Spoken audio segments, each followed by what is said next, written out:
Just a half. You're listening to the Beans and Dice podcast, a podcast about how we game.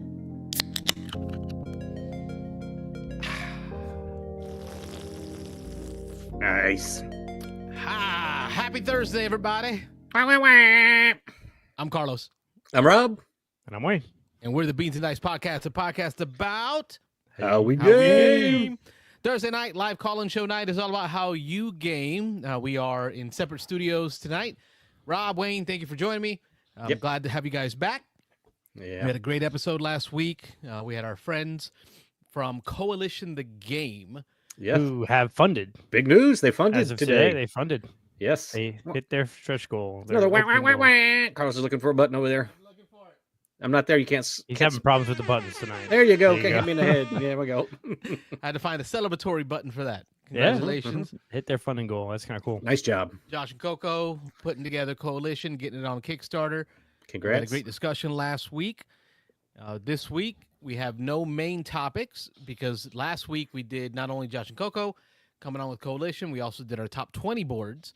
So it left us no time to go through the news, no time to go through our This Week in Gaming or our OGG. And let me just. So- Listen, let me just throw in there that I know everybody saved all their calls because you were so interested in our conversation with Josh and Coco last week. So all those calls you saved up, let's pour them in this week. Don't be afraid. We don't have any guests this week. So yeah, there's the call board. Big zero. Starting out at zero. That's a carryover from last week. So let's on the let's board, make zero that calls a from big last number. I'm gonna predict 3 tonight.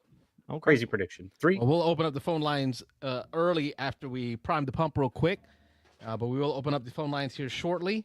We're going to talk a little bit about in the news. We will go through our twig that we didn't get a chance to go through. So it'll be 2 weeks worth of gaming goodness. Yep. And then our other geeky goodness, our OGGs, where we'll end it up. And then hopefully get interrupted by calls from all of you fine folks at For the whole rest of the show. That's the plan. There's my empty seat. Oh, yeah. Empty spot there. Here lies where Rob used to be. I've been wrestling all day with a AC line that was clogged. My AC kept cutting off, so we got like up to 82 in the house today. So I was dealing with that up until just a few minutes before the show. So but I think it's all good now. That's the worst, man. That happens so often down here. Like that's something that like I did not know about until I moved to Florida. Like Yeah. AC not working, like the whole digital like thermostat was off, and I'm like, what's Yeah. going on? I remember having me first time like 2 years ago. Mhm. And I'm like, I didn't know what this is. So I called the guy, like, oh, well, we could be out there in like 2 days. I'm like, how can I go without AC for 2 days? And then someone's like, well, did you check the overflow cutoff, emergency cutoff? Drain I'm like, what's that? Oh, yeah. Like, Yep, that's it. Yeah, you got It's to a do thing. that every summer at the beginning of the summer. I make sure to clear it out, and then because it starts in the summertime. Yeah. Wintertime, everything's fine, but once That summer stuff grows hits, in there. Yeah. you got to do that. Yep. So, Anyway. So that's why I'm not in studio tonight. But again, I'm counting on the calls. So everybody prime those calls. remember, folks, seasonal maintenance of your air conditioning system is it's vital. Okay. important, yeah. The more you know. It's just something you don't deal with up north. Yeah, tonight it was good. I went to my kid's futsal, which is indoor soccer, and he not playing goalie in the summer. He's just scored 4 goals tonight. So I'm like, yeah, Nice. Congrats. Good boy.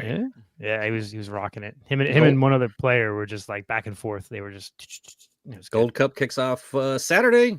Yeah, I don't know how US is- excited I am, but yeah, No, they're gonna US do horrible. they got like 4 of their top 5 players not playing. Or but- not even. They've got like it's actually probably 9. Their Oh, top I read 5 the players list are- of of all the they listed 6 of them that were like on starters, but yeah, pretty bad. crazy. Yeah, It's funny at work. We started some, in corporate world, there's always some kind of a campaign or some kind of a contest, right? That they Sure. do to try to elicit like, Generate- the right behaviors, right? Generate whatever we're trying sales to or go for. calls or yeah. And they were like, okay, it's going to be football. And I'm like, all right, good timing, right? And get in there and they're like, you do this and you get so many yards. I'm like, what do you mean yards? Like Oh. it's June.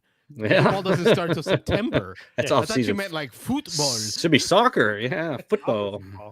It's so America. It's so, Mhm.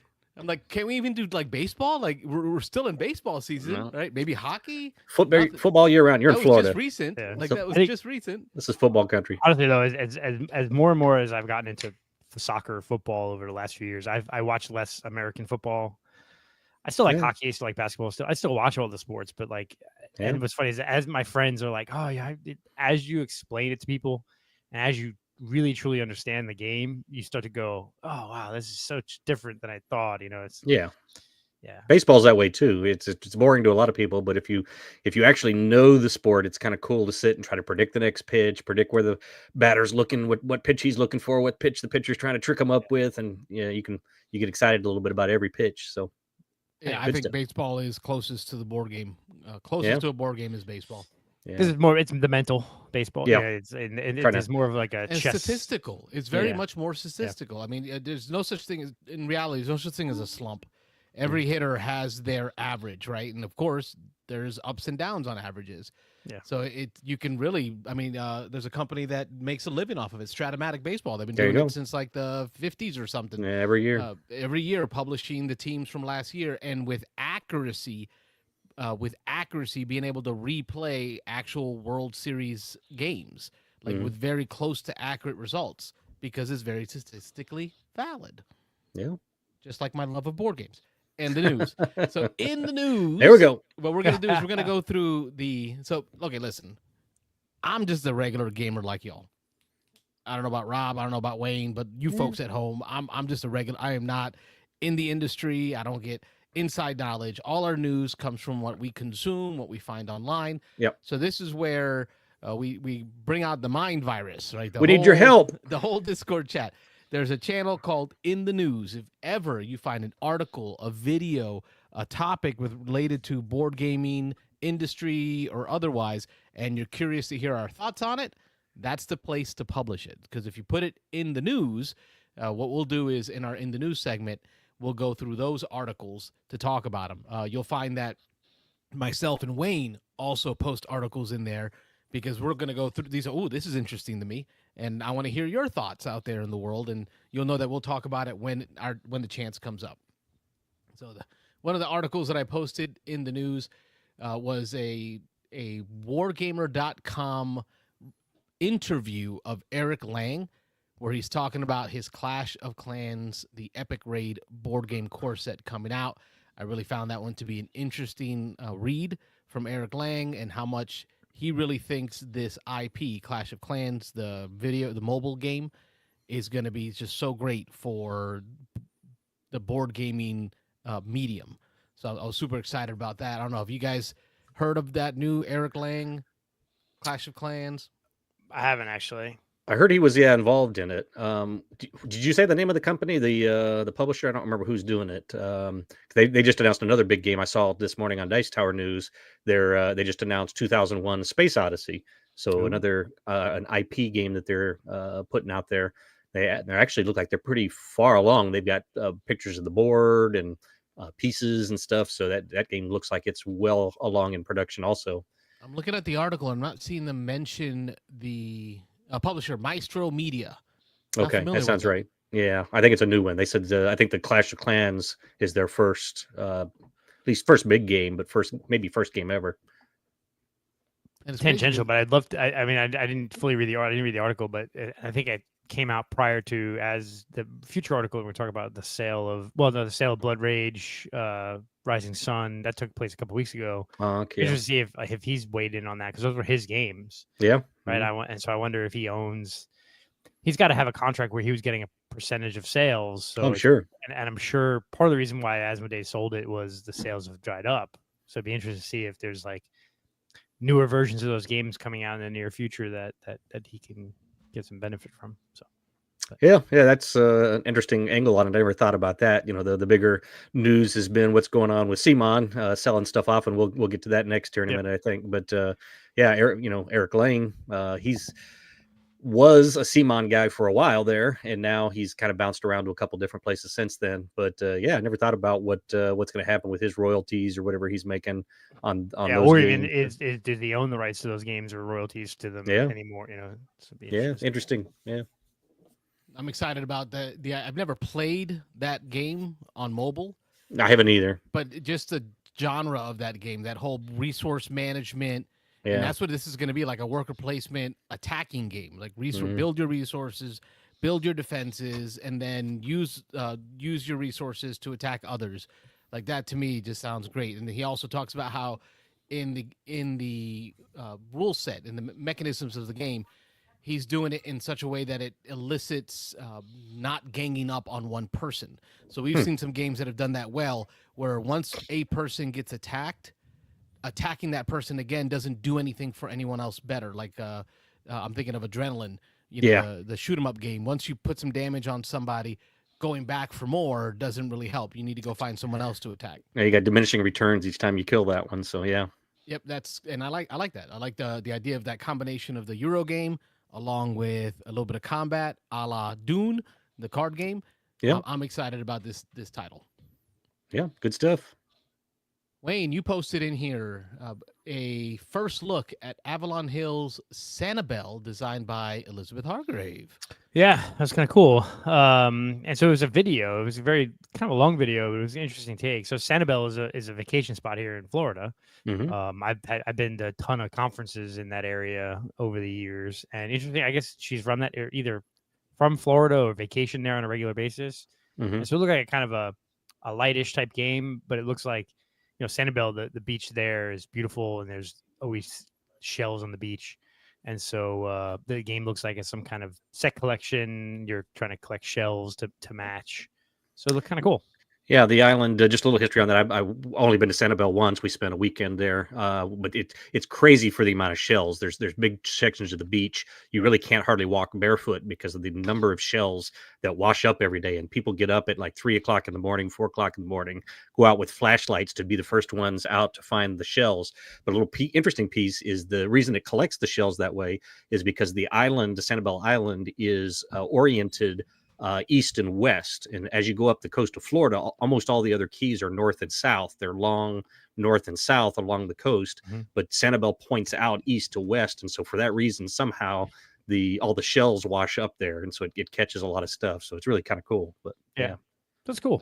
I have no doubt that Hargrave's dedication to nature combining with theme is going to be a big part of the success for this game. Yeah, absolutely. Yeah.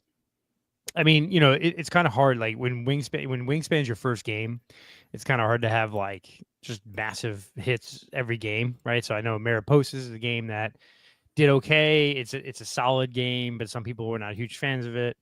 I know she did Tussie Mussie, which is like one of those 18 card games that's very highly respected. Right. I haven't played it. Picky Pixies. I think Robert and I we tried that one. Yep. Mm-hmm. Yep. So definitely not Wingspan. Definitely. No. It's hard when you have like your first game out of the box is like just a massive cross-cultural, 1 million copies, 2 million copies hit. It's hard to.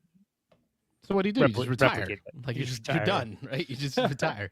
Yeah, pretty much.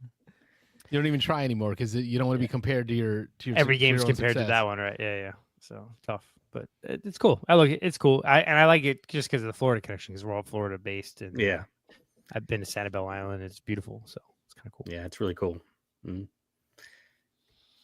James Odak in the chat talks about Clank Catacombs Underworld. He put that in the news link. Looks like this is an announcement for an upcoming Clank. Is it an expansion or a new Clank? I don't know if I think it's seen that or not. Expansion. Might be an expansion. Yeah. Clank Catacombs Underworld, the second expansion to this deck-building, dungeon-crawling game, sees thieves going deeper than ever before with special new tiles offering entry to a mysterious new realm. Yeah, look kind of cool. Mr. G's. Joe Dax excited about that one. There's a whole lot of Clank out there now. Between Clank, all the expansions of Clank in Space, Clank Catacombs. 2 versions of Legacy, right? 2 seasons of Legacy now. Yeah, so it's definitely a big IP. So I got to give that one a try. Which Mike one? Lorenzo, Clank. I got to give it another try. Just in Clank. Yeah. I gave Clank one try. And you played regular Clank. You haven't played like in Space. It was back when that's all there was. That was the only option. It was regular Clank back then. Like it had just recently come out, and there was something about somebody ran in, grabbed an object, and ran out, and then like the dragon came out, and I died. And I was like, I didn't like that. Like, yeah, that's no good. I had more treasure than him, but he won because he survived. Yeah, that's one way to do it. Unfortunately, Mike Lorenzo in the chat also coming up with. Let me share my screen here again.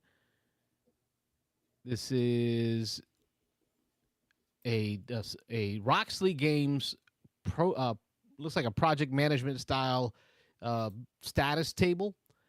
And Mike Lorenzo circled in here. Brass 3 title TBA is currently in, looks like game design. Yep.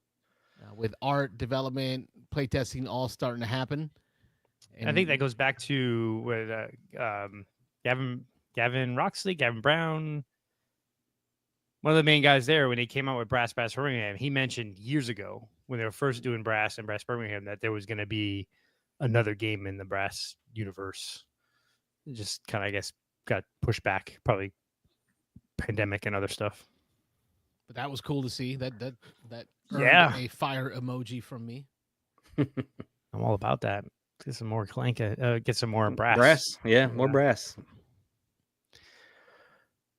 What else is in here? Anything else in there before I go to mine? UK Games Expo. So we got some Czech Games Edition. Did a video out of UK Games Expo. I did watch it. It's announcing the updated code names, which I thought I wasn't going to need at all. I'm not going to need that. Not going to want that. Not going to need that. Right? Yeah. But then the more I learned about it, the more I'm like, well, maybe. I mean, I already upgraded like my code names duet, right? Yeah. Not dual, but duet. Duet, I think, yeah. But they're saying that these versions of code names that are in this article, the announcement, are optimized based on the millions of plays that have been done on the Codenames app. Yeah. And they've removed some words, added some different words, and updated the graphics a bit, which is kind of cool.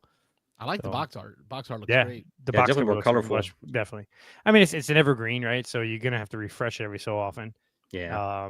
And it's a great time to it. Speaking of UK Games Expo, I'll pop up this one real quick. So they're saying that the attendance across 3 days passed 72,000, a 10% increase over 2024, and that they're saying that the trade hall size, I don't know what they mean by that really, surpasses Gen Con. So that's interesting that they're saying. Must be the exhibitor hall.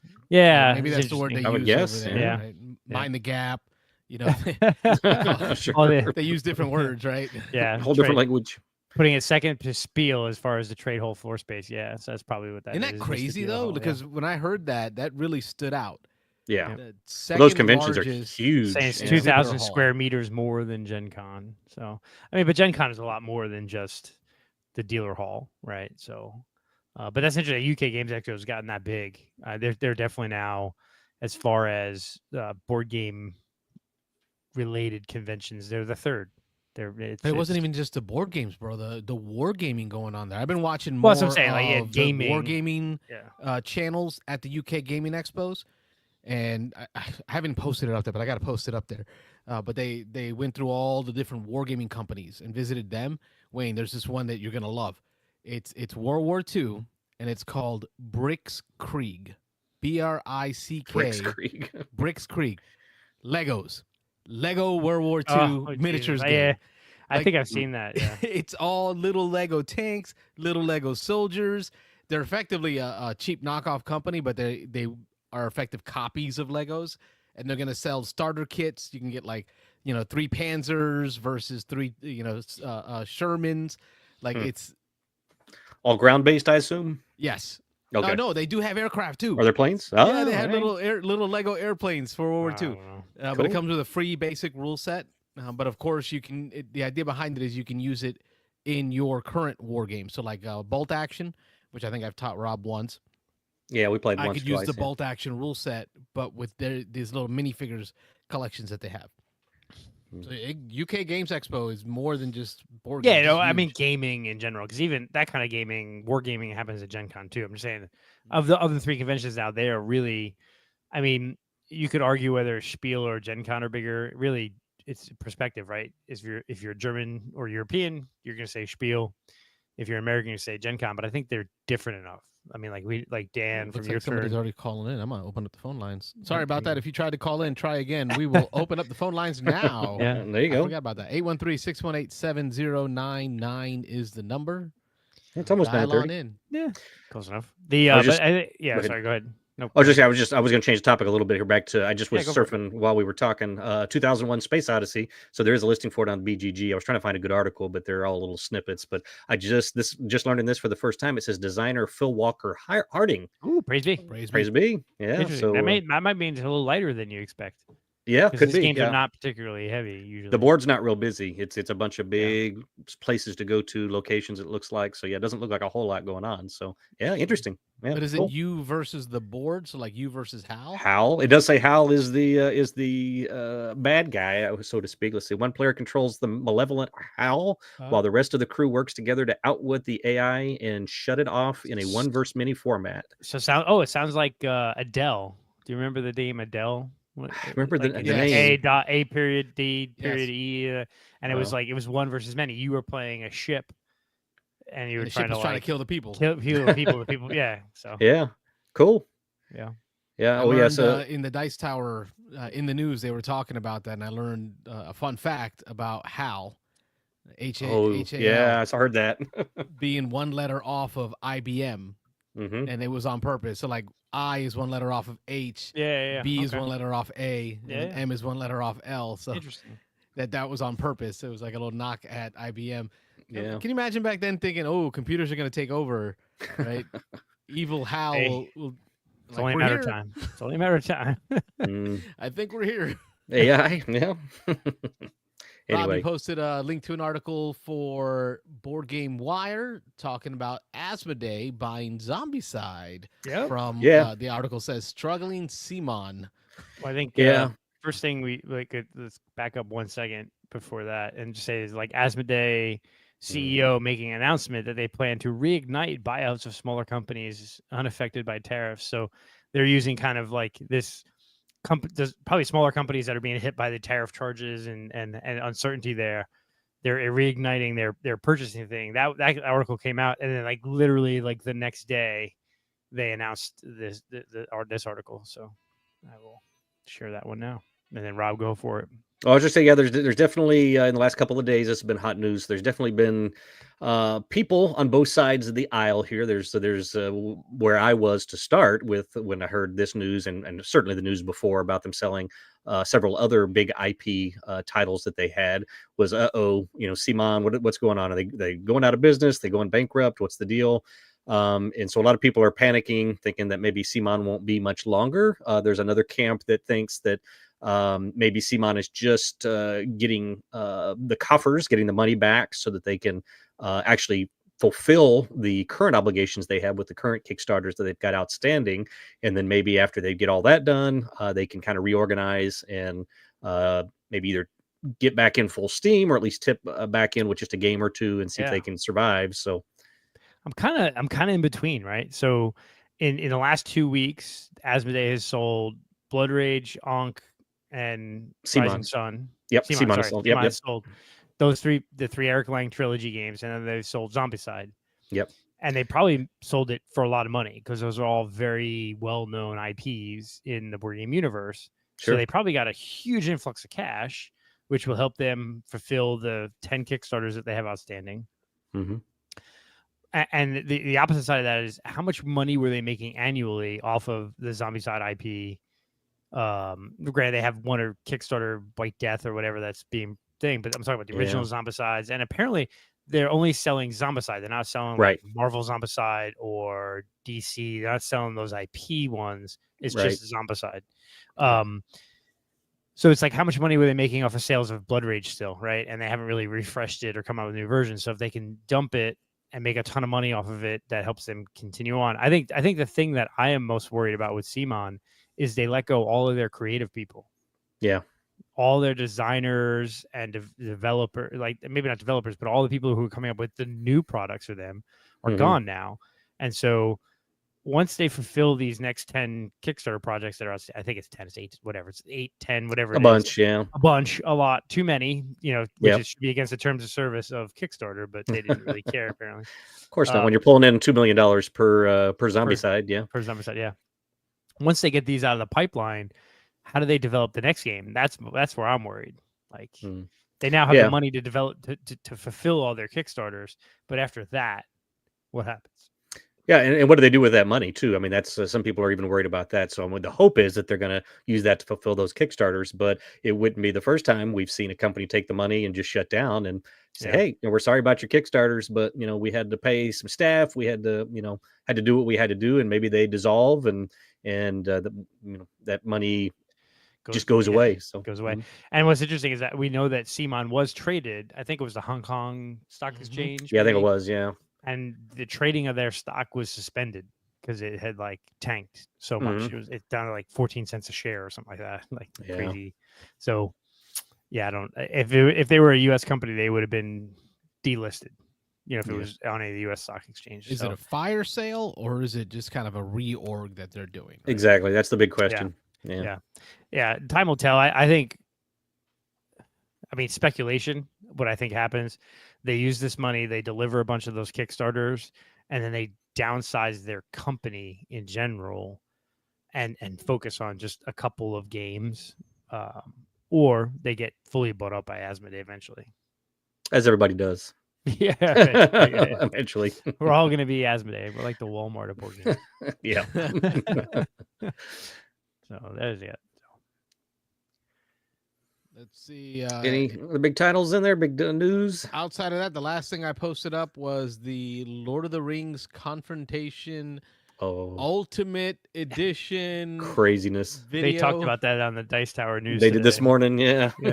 $3,000. I hadn't looked. Why this game? I think it's like 1,500, right? If you do the Kickstarter. I think it's 1,500 due to Kickstarter. If you don't, it'll be available later for 3,000. Is that what it was? Okay, yeah, I heard the number 3,000 at some point there. But Tom was like, "Well, why this game?" Yeah, well, there's the video. This is not necessarily the game you would think you would want a $1,500 copy of. Yeah, it's I was looking for a copy of this game online, and like it's hard to even find just like the standard. Well, there you copies. Go. Well, there you go, Carlos. So you buy it, I'll come over and play it. It's a deal. It's effectively Lord of the Rings Stratego, but I'm exactly cool with that. Yeah, pretty much. Totally cool with that. Stratego's fun. I haven't played this game yet. Have y'all played? No, I have not. I have not. I played Stratego. I play Stratego. I own Stratego right now, but yeah. I did like my comment about this. Someone got that the Franklin Mint Monopoly as a kid, and it was funny. Rob, Brett, our friend Brett, has that Franklin Mint Monopoly board. Oh, does he really? No, so I actually have one. Oh, do you? I do. Nice. It's in the original box in my closet. It's never been taken out. He's got it all set up next to the bar, so it's encased inside of that beautiful table. Has the glass cover. Yes, the glass top. I mean, this is really, really nice. I mean, it's really crazy over the top. Again, the question is why this game? I mean, when I first saw it, I thought it was the Lord of the Rings. What's the big one? The Battle for the Ring. War of the Ring. Yeah, that's it. I think so. That's what I thought it was, and I was like, "Hey, this looks awesome." And then I saw it was Stratego. I'm like, oh, okay. Well, maybe not. And I think like Z kind of hit it on the nail on the head. Is like right now, Lord of the Rings is Lord of the Rings. Lord of the Rings is always gonna be popular, but it's not like there's any crazy movies out right now, or that the Rings of Power is doing that great. Like, yeah, why now? Why this game is an interesting thing. Like, it's got to be a passion project for somebody. Like, it's got to be. I love this game and I love Lord of the Rings, so I'm gonna do this. Yeah, but they've sold. Like you can't reuse that table, can you? I mean, I think they were saying that it's just this game, so it would be something if you could at least take the top off of it, and then it was still a little coffee table thing. But I don't think that's even a possibility. I think they were saying on the Dice Tower this morning. Really gotta love Confrontation. It's just this game, which makes me wonder. I've never played it, so it's got to be good. Like if they're ever. Yeah. I mean, it's been reprinted a couple times over the years. It's Knizia, right? So yeah, I think it is. Yeah, I think that's what they said. Not a horrible game, right? It's probably a good game, but I just need a $1,500 version. Nope. Not here. Not. Jason Levine and there'll be the collectors. The collectors will get in on it, and then the people who think they can resell, But it just makes me want to get a hold of the original one. Like it. Yeah. The fact that this attention is on it makes me want to just find an original copy and play that. Yeah. Sure. Is it good enough to be like a game that takes up that much space in someone's life? Yeah. I'll have to see if there's a copy in the Dice Tower library. If there is, we can pop it out. I was looking online, I don't know, $50 for an old used game like that. It just feels a little bit steep for. How about 1,500? No, I'm good. Okay, you can flex pay it. right? Oh, you break it into 3 payments or something, or yeah, it's Hey, Game they got Found, a right? Taco So Bell now. yeah. that's what I am. I've told you guys a story of my 40th birthday where I made the mistake of having the party instead of buying the game table. Coming up in a couple of years, my 50th birthday, my wife and I were talking about buying a game table, and Rathskellers has a Game Found for their new table. I don't know if you've seen it. It looks cool as hell, Is man. that the one that Tim Chuan Yeah, has a video Tim on? Chuan did a I video saw on. it. Yeah, Yep. yeah. And I'm like, and it has flex pay, so you could like buy it and pay it off over, the next year or so, whatever. I'm like, How much is it? Do you know? I think the base table is like 1,500. Okay. But then if you add in like the topper, Yeah, you and the gotta get all little the side stuff. stuff, like everything all included, probably be like, I don't know, $3,000, between $3,000 and $4,000 for like a really decked out table. Yeah. I'm like, well, but it's for my 50th, and if I could pay it off over the next like 18 months, right? Break it up. Yeah. Not so bad. Not so bad, right? Yeah. I Hmm. don't know. We'll see. But yeah. So anyway, sorry that. Any other stories, Carlos, before I get to my last one? No. We right, I wanted got to one continue the news topic. I got one more that I want to talk about because this one just kind of popped out June 9th, so 3 days ago. But board game manufacturer Panda, which is like the largest board game manufacturer, which is interesting because they're a Canadian company, or mostly Canadian company, that has manufacturing in China. So it's not a Chinese company fully. It's just interesting that it's a Canadian company that manufactures in China. They worked out a deal to Panda has manufactured more than 70 million board games since 2007. That's a lot of board games. Oh yeah, I was gonna say I see Stonemeyer on there. I think, I was gonna Yeah. say, isn't that the one Stonemeyer uses? Stonemeyer uses. I mean, almost every big company uses Panda. Yeah. But apparently, they have now, for the first time, they're going to build manufacturing outside of China, and they're working on a joint venture in Brazil. Nice. Really? Yeah. So think about it. I mean, if you're producing 70 million board games a year, and probably 60 to 70% of those are sold in the United States, you could Shorten that time span. shorten that time span. If you manufacture in Brazil and you can just put on a ship from Brazil right up to the ports in the Gulf, that's a pretty short little trip, and so that'd be interesting to see. And we know that Brazil is a hugely populated country, and they have a big board game industry brewing. You think about video game designers. champion, a lot of designers. They have their Coming own out now. conventions and stuff. So yeah, I thought that was interesting that they're looking to, I'm not trying to get into the whole politics of it, but hey, if the United States is going to tariff China a bunch, Yeah. there's no feasible way we can actually bring the manufacturing back to the United States because it would be way too expensive. But if we brought it back to another country, which is just it's the same thing that happened the last time tariffs hit China. But it just makes manufacturing moved to Mexico, manufacturing moved to other countries where the labor is cheap and you can produce games cheap enough to be able to then still import. And even if you pay a tariff on it, it's still, beneficial. Reasonable. Yeah. Reasonable. But at the end of the day, I don't know. Logically, to me, and logistically, it makes sense, right? To spread out your infrastructure, because if something happens on one part of the world, and things shut down, you still have access to things on another part of the world that isn't dealing with the same issue. Totally agree. I mean, I think that's where I think this whatever's happened over the last couple of months has made people rethink that.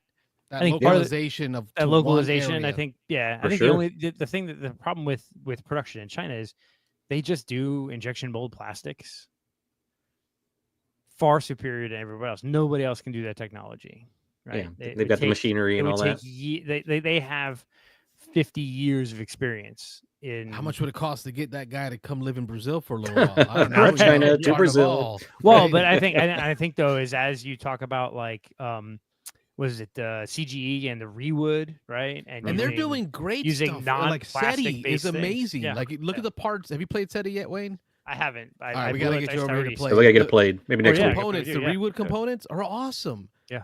They did a great job with SETI. Yeah, I think. Have you ever watched the videos of CGE producing stuff? I did. I watched it. It was very I cool. didn't see it. Great. Yeah. And so I think though is if I think it would be a great thing if we moved away from plastics, right, and started doing recyclable materials like the Rewood, because one, it's better for the environment. It's reusing things that instead of just throwing everything in a landfill, we're reusing things, and it gets away from injection mold plastics and the one country in the world that can do it better than anyone else is the one that we don't necessarily want to do business with. So it's great. It'd be great. So this Even would be interesting. Ignacy is diversifying where he produces a game. He talked about it in the last episode he was on. Yep. For Board Games Insider. I can't remember the country, if it was Germany or it was a European country that he was going to produce his next game in. Czech Republic. That might have been it. That would be CG's factory. So the idea of spreading it out a little bit, I think it's not a bad thing. It's not a bad thing. It's just weird how we got here. Yeah, that'd be cool. I mean, it's good. Hey, good for Brazil, good for Panda. Potentially like another source of board games not from China. So it's good. Change is good. Yeah, diversification works out well. But yeah, it's cool. In the news, we also want to talk about the Dice Tower Awards. Ooh, yeah. I think Wayne's got an article for us at nominations. I don't have the article. I've got it. Nominations. Excel. Yeah, Excel spreadsheet. Oh, he turns everything into an Excel. The phone lines are open, folks. Just a reminder: 813-618-7099. Don't be afraid to interrupt us. Yep, zero calls. It's still zero. I was predicting 3. We need 3, at least 3. So I have the Excel because we've actually been doing this now. This would be the 4th year we've done predictions. So just going back, we have our predictions from the last couple of years. I haven't done the sheet yet for this year, but here's the games. So we can talk about it. So the first category, I mean, you can see a couple categories in advance, but the first category is best welcoming game. We have Castle Combo, Cities, The Gang, Harmonies, and River Valley Glassworks. Now, I did email Tom Vassell because during that Dice Tower Awards video, he said if you're a content creator and you want to be part of voting, I did email. I haven't got a response yet, so I'm sure he's busy getting ready for Dice Tower East. I'm sure. Yeah. So hopefully we can get in and actually do some voting on this. But maybe not this year, but hopefully next year would be cool. Even not this year, next year. Yeah. Mm-hmm. But so I mean, I've played Florida. If you're watching, Tom from Florida. Yeah. From a different part of Florida now. Yeah. He's relocated closer to Tampa. Yeah. So I played 3 of these games actually. So I haven't played The Gang or the Cities. I've played everything except for The Gang. I have not played The Gang. I keep The Gang keeps showing up on my want list because the idea of the crew using Texas Hold'em, like I feel like I can get that to the table more, but I haven't been able to pull the trigger on it because I don't know much about it. Yeah, I don't. It's the crew with Texas Hold'em. Okay. So somebody's got to win each round based on the rule set, and they got to win with certain. Somebody's got to win with certain combination of cards. Somebody's got to lose with a certain combination of cards. So it's co-op. Yeah. Okay. Cool. And then we're not doing predictions yet, right? We're just doing no predictions. Okay. Yeah. Just throwing it out there. I think what we could do. Suggestion. Let me know if you guys disagree or agree. We can do our predictions offline. Yeah. And post them to the Discord, and then when the nominations come out, we can do a little recap and see how we did. People can check us. Yeah. Yep. Cool. So best small publisher, we have Captain Flip, Galileo Galilei, Slay the Spire, Unconscious Mind, and Wondrous Creatures. This is a tough one. I played 2 of these games so far. I haven't played very many, but hopefully I'll play Galileo because that looks cool. That's what I really want to play. Same guy that did SETI. Yeah. I want to play Galileo. I want to play Unconscious Mind, even though that one's been pretty divisive. But I really want to try Slay the Spire because I've never played. I played like a round of it. I think at Dice Tower last year. It was pretty cool. I just would rather play the game itself, like the video. That's why I want to give it a try. As someone who's never played the game, I can give my true open idea and thoughts on a gamer's, board gamer's view. Not a video gamer's perspective. Right. Yeah, that'd be good. Yeah. I've heard some really good stuff about it. But yeah, I think Unconscious Mind, Rob, you hit the nail on the head. Artwork's amazing, but it's definitely the kind of game that you either love or don't. Right. That's what I've heard. Middle ground there. Yeah. People either really like it or they really don't. Yeah. So best strategy game. We have Bomb Busters. Oh, there we go. Fromage, River of Gold, SETI, and Unconscious Mind again. Yeah. I played 2 of the 5 here. I played the middle 3, Fromage, River of Gold, and City. I haven't played Unconscious Mind or Bomb Busters. I'm not a huge fan of River of Gold, but I'm not either. Fromage, I'm really starting to like. I love Fromage. Fromage is good. Definitely one I want to play. Bomb Busters is on my desire to buy list. Yeah. Slay the Spire is well done. James is checking in from Camp Woodruff. I was going to say, Jim since came with the Boy Scouts this week. Yeah. There we go. And Aaron Clark says, Slay the Spire is well done, but the video game is just perfect. So I'd rather play play that. Yeah. Right. So that's why I want to give that thought process on something. What I did hear is the kind of cooperative version of Slay the Spire as the board game is well done because in regular Slay the Spire is one person, right? So right. When you play it 2 players, Mr. Jesus want to play Unconscious Mind. Yep. I do too. I want to try it. Yep. Said he's going to be played soon. Maybe this Saturday. I don't know. We'll see. Okay. Yeah. We got a game day coming up. We got a game day If coming you up. need to borrow a copy, you're welcome to it. Yep. Alex So has it, I believe, but yeah. Best 2-player game. We got a Guest of Robin Hood. Oh, I definitely typed that wrong. Oh, it's Jest. No, That it's is Jest. right. You're You got it right. right. You spelled it right. It's is Jest it of Robin Hood. Jest? Oh, I thought it Yep. was Guest. A Jest of Okay. Robin All Hood. right. Yep. I'm not even sure what that word means. I just know it's not spelled. Yeah, I'm not like sure Jest. either. Jest is like to jest, to joke, to whatever. Mm. Isn't that with a J? Yeah, it's Man, true. see, this is Never mind. this is why it's so hard to learn English. Yeah, Like, y'all We do make it weird stuff. hard. it's Yeah. true. Screw that one up. Agent Avenue, Kelp, Shark versus Octopus, Lord of the Rings, Duel for Middle Earth, and Right Star there. Wars Unlimited. There's Yeah, your answer. probably. I played the last Probably. 2, but that's Yep. mm. So, Probably, all although kelp is super popular. It I is wanna pretty try popular, kelp. yeah. Component wise, it's Yeah. on my desire to Looks list great. just because of the components. I don't even know Agent Avenue. Maybe if I looked at it, I would know, but I don't Yeah, remember that probably. one. I don't. Yeah. Hmm. So, all right. The best solo game we have Andromeda's Edge, Draft and Write Records, Kingdom Legacy, Primal the Awakening, and Unconscious Mind. Wow, another one. Yeah. Yeah. Another one. Unconscious Mind got a lot of nominations, so that's why it's like it's either going to win a ton or it's going to win none. Wow. I've only played one of those Draft and Write yeah. records I own, and I have played it, but that's the only one. Yeah. Carlos, who doesn't play solo games except when you play solo games, you've played Not none these of new ones though. Not these new ones. Yeah. Yeah. Currently All set right. up to play some Call to Adventure solo, but that's about it right now. Nice. I'll bring Best- over Draft and Write records sometime. We got to play that. It's pretty good. Yeah, I'm interested in that. I played it Yeah. once on BGA. BGA. I'm like, I don't know what I'm doing, but It's good. I'll have to figure it out. Best innovative game, we have Bomb Busters, which I really would like to play. The Gang, Harlow County, SETI, and Xylotar. I've only played SETI on that one, but I want to play Harrow County quite a bit. I've seen Yeah. a lot about that one. Yeah. See, SETI kind of stood out for me as like, is it really? Does it really be on this list? But then I remembered the mechanism of the board with the planets Spinning boards. spinning, Yeah. rotating. I'm like, okay, that's different. That's new I don't think that puts him at the top of this list, but for innovation, right? Like it just Yeah. didn't feel that innovative. I mean, that's been done. Fromage is a spinning board. And, Sulkin. Yeah. Sulkin, yeah. The that's- windmill game that you played. yeah, Windmill Valley. Yeah. Mhm. Cool. We'll see. So we got best cooperative game, Bomb Busters, The Gang, Leviathan Wilds, Mandalorian Adventures, and Primal the Awakening. Carl just played the Mandalorian. I I have not like played that. how I like how they incorporated the co-op on that one. If y'all get a chance to play it, you like it too. They did a Okay. good job of the action selection, and then the cost of actions being different, which then triggers the baddies. So really doing that math. Yep. Like how many actions can I get in before I trigger the baddie? That's a Bomb good- Busters on another nominee. Bomb Busters why it and the keeps Conscious showing Mind up, were like the man. two biggest ones. Yeah. Yeah. Bomb Busters is one I want to try. I heard it's fun. I Yeah, like It goes that. on my shopping cart, then off my shopping cart, then on my shopping cart. Been getting popular in our local group. I know. I think Michelle, somebody has it, and they brought it to a game day somewhere, okay. and people liked it a lot. Right. Mm. And it's a pretty quick game, right? You can be pretty quick. Yeah, I think Yes. so. Yeah. Mhm. That It's might like be one else. like the though. crew. Yeah. You're just playing Playing little I think adventures. and- 60 different scenarios, and but they come in tuck box sets. So Yeah. like the first tuck box gets you through like 1 through 12, right? And then the Gotcha. next tuck box Okay. will change the So rules. party game, flip 7, moving on. You think? Yeah. Oh, come on. Duck I and mean- Cover. Yeah, it should be Flip 7. Duck and Cover has another one that's really been blowing up. Yeah. Though several people in our group have been talking about that. I know Michelle, I think, and then I know Sam owns it. She was going to bring it to a game day, so we Okay, might cool. play And that Saturday. Things in Rings is kind of just that Venn diagram thing. I'm not a huge Didn't fan do of it for the way me. that Yeah. plays. Yeah. Mm-mm. So, but English is not my first language. best theming, Endeavor Deep Sea. Mm. Let's go to Japan. I love how the formatting gets screwed up when you copy and paste things from the internet. Yep. That's Mhm. just Rock Hard 1977, SETI and Unconscious Mind.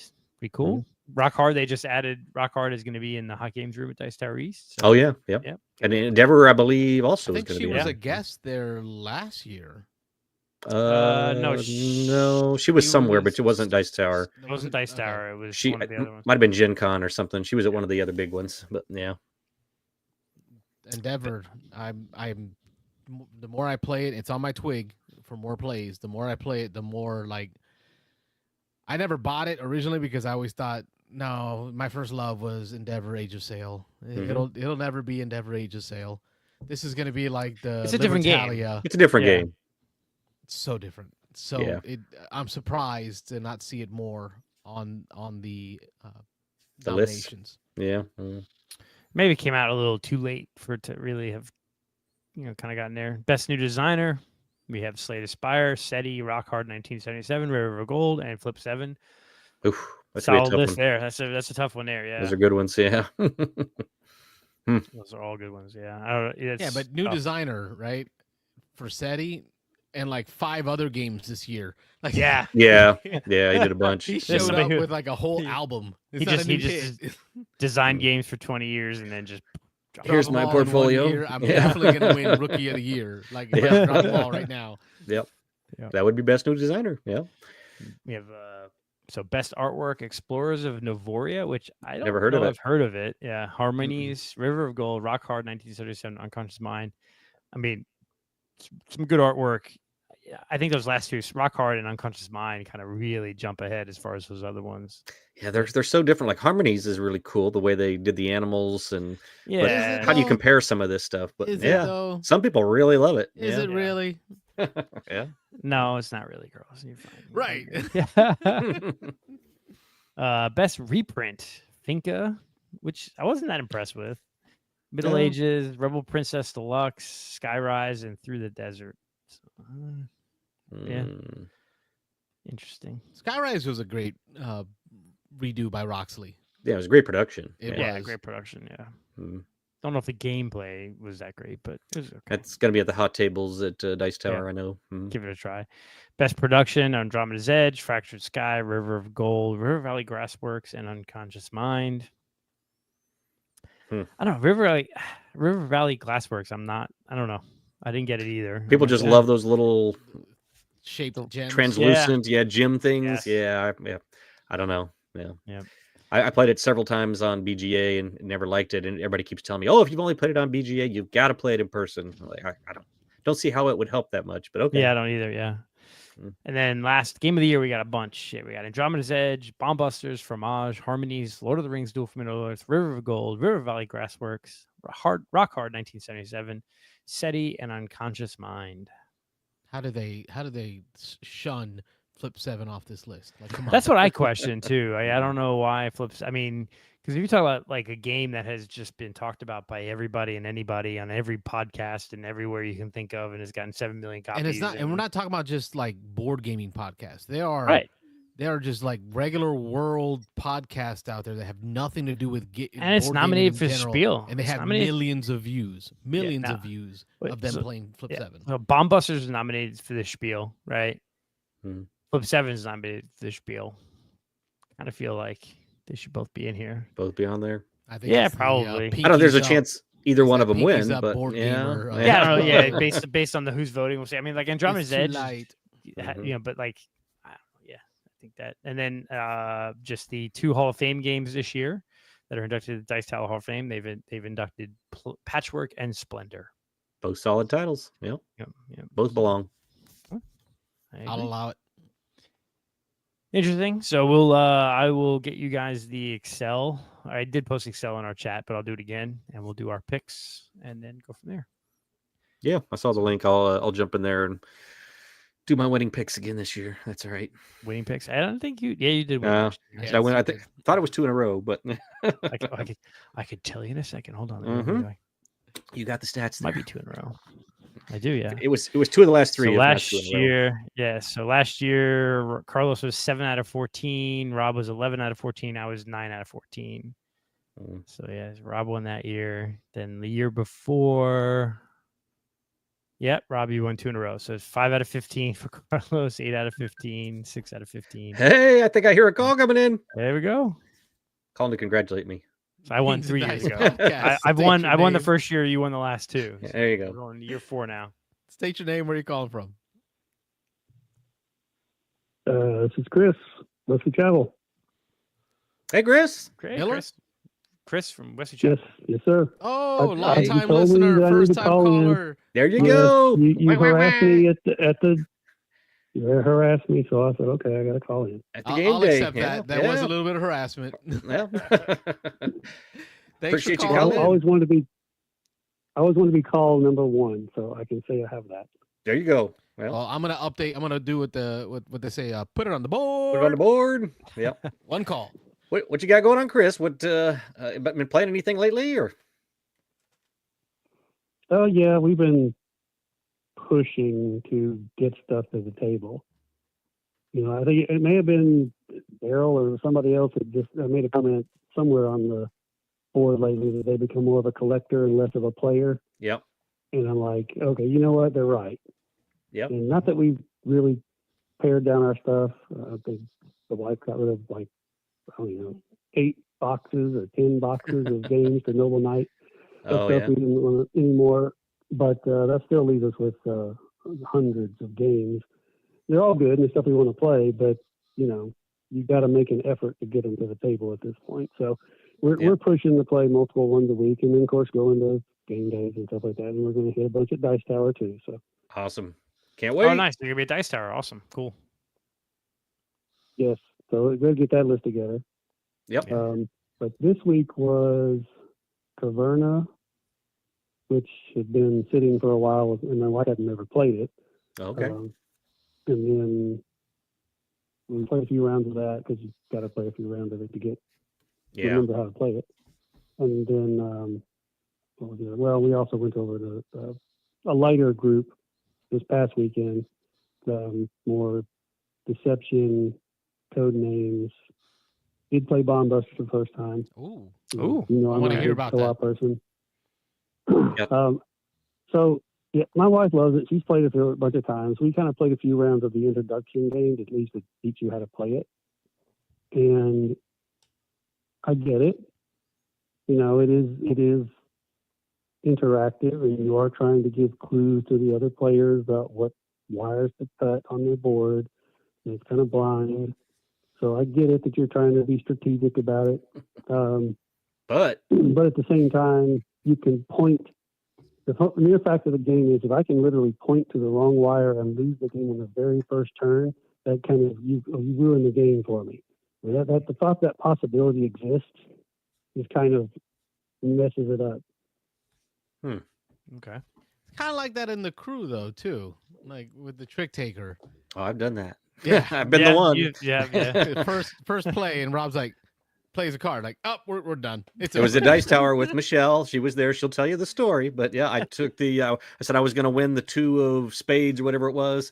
And then I had the 2 of spades in my hand. I was like, oh, man. As soon as I did it, I knew. Bad idea. So didn't happen. But these are quick playing rounds though, right, Chris? If you got 4 people, it's going to be a lot of struggle because they're going to go, I could pick this one. Oh my, I could pick that one. Oh, what do I pick this one? You know, but then what if I pick this other one? And then the clue said this, but this one, I mean, so you could be overthinking it a lot because there's a lot of options with that many people. When you have the blue wires and the yellow wires and the red wires all in there and the numbers, and it's like, well, they could have grouped them together in higher numbers and they could have grouped them in lower numbers, you know. So it does get, I mean, it's a good deduction game. I can see the appeal in it. That's not my kind of game, but you know, I get it. Insta death though, that kind of turned you off a little bit. I just say re-rack and A try it little again. bit. It's effectively like a go fish mechanism, right? To an extent. I mean, you start out being able to give a clue on one of your wires. You know, so everybody can see, and you group them from high to low in numbers, and you're giving a clue on one of them. So if you have several 1s together and several 7s at the top, you're kind of putting a 6 at the top. Like, okay, they probably have not very many high numbers and a bunch of low numbers.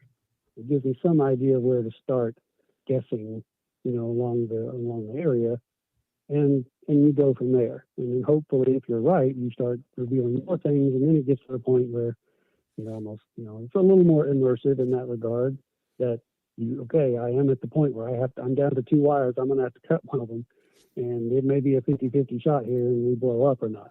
So it does theme very well. I think I get that too. Do you get any indicator of what the red wire can be numbered? Yeah, it's a series of missions. Mm-hmm. So from introduction missions where there is no red wire, So it's all blue wires, and you start adding yellow wires into it, and yellow and red wires, and then there's several options in the box for more advanced play, which adds more wires, more numbers to it. There are decimal numbers that are in the middle of numbers, which make it even trickier. The more of those you get in there, the harder it is to figure out where they fall in the number range. I'm curious. This is one that's definitely on my want to buy list. I'm not sure about how it plays at lower player counts, and that's what I'm waiting to kind of hear from. How well does it play at 3? Yeah, we did it. We did it 3, and I think there's variants in there with a lower player count. You play multiple boards, so like that's the offset. Like some games you have to play. You got two characters you play in a small 2-player game or something like that. So that's more along how it offsets. There'd be 2 people guessing against each other. So you need a couple other variations to make it reasonable.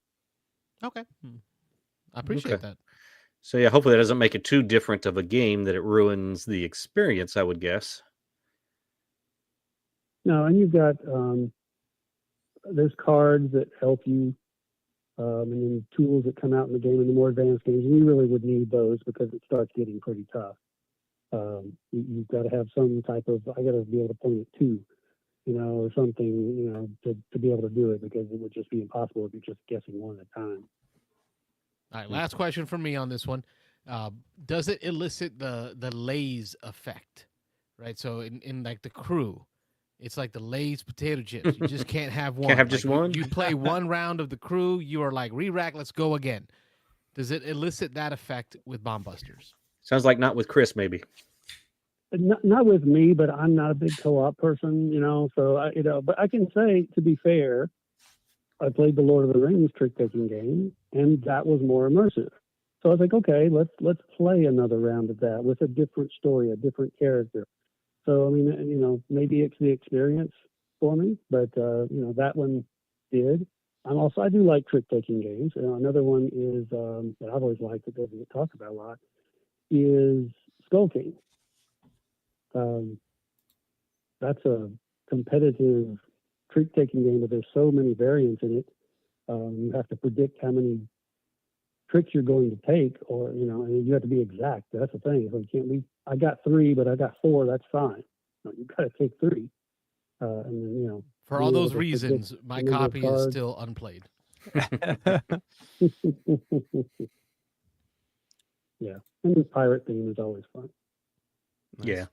All right, so it sounds like from Chris, I'm getting more of a try, which is good because that's going to help me to spend my money. Because Chris is right, we can't collect everything. We got to make good decisions. So I think Bomb Busters will be a try before I buy. Thank you for that, Chris. Yeah, I appreciate. My wife appreciates you helping me not buy more games. Yeah, it's definitely a try as well, because it's a game that I would love to try, and I feel like it's 2 to 5. So could I play with my family and would we enjoy it? That'd be interesting. So, I mean, I think a family game night, it would be interesting. Yeah. It's to me, it's also a little bit on the lighter side, but again, it gets more advanced. So it's possible it would fall in a good.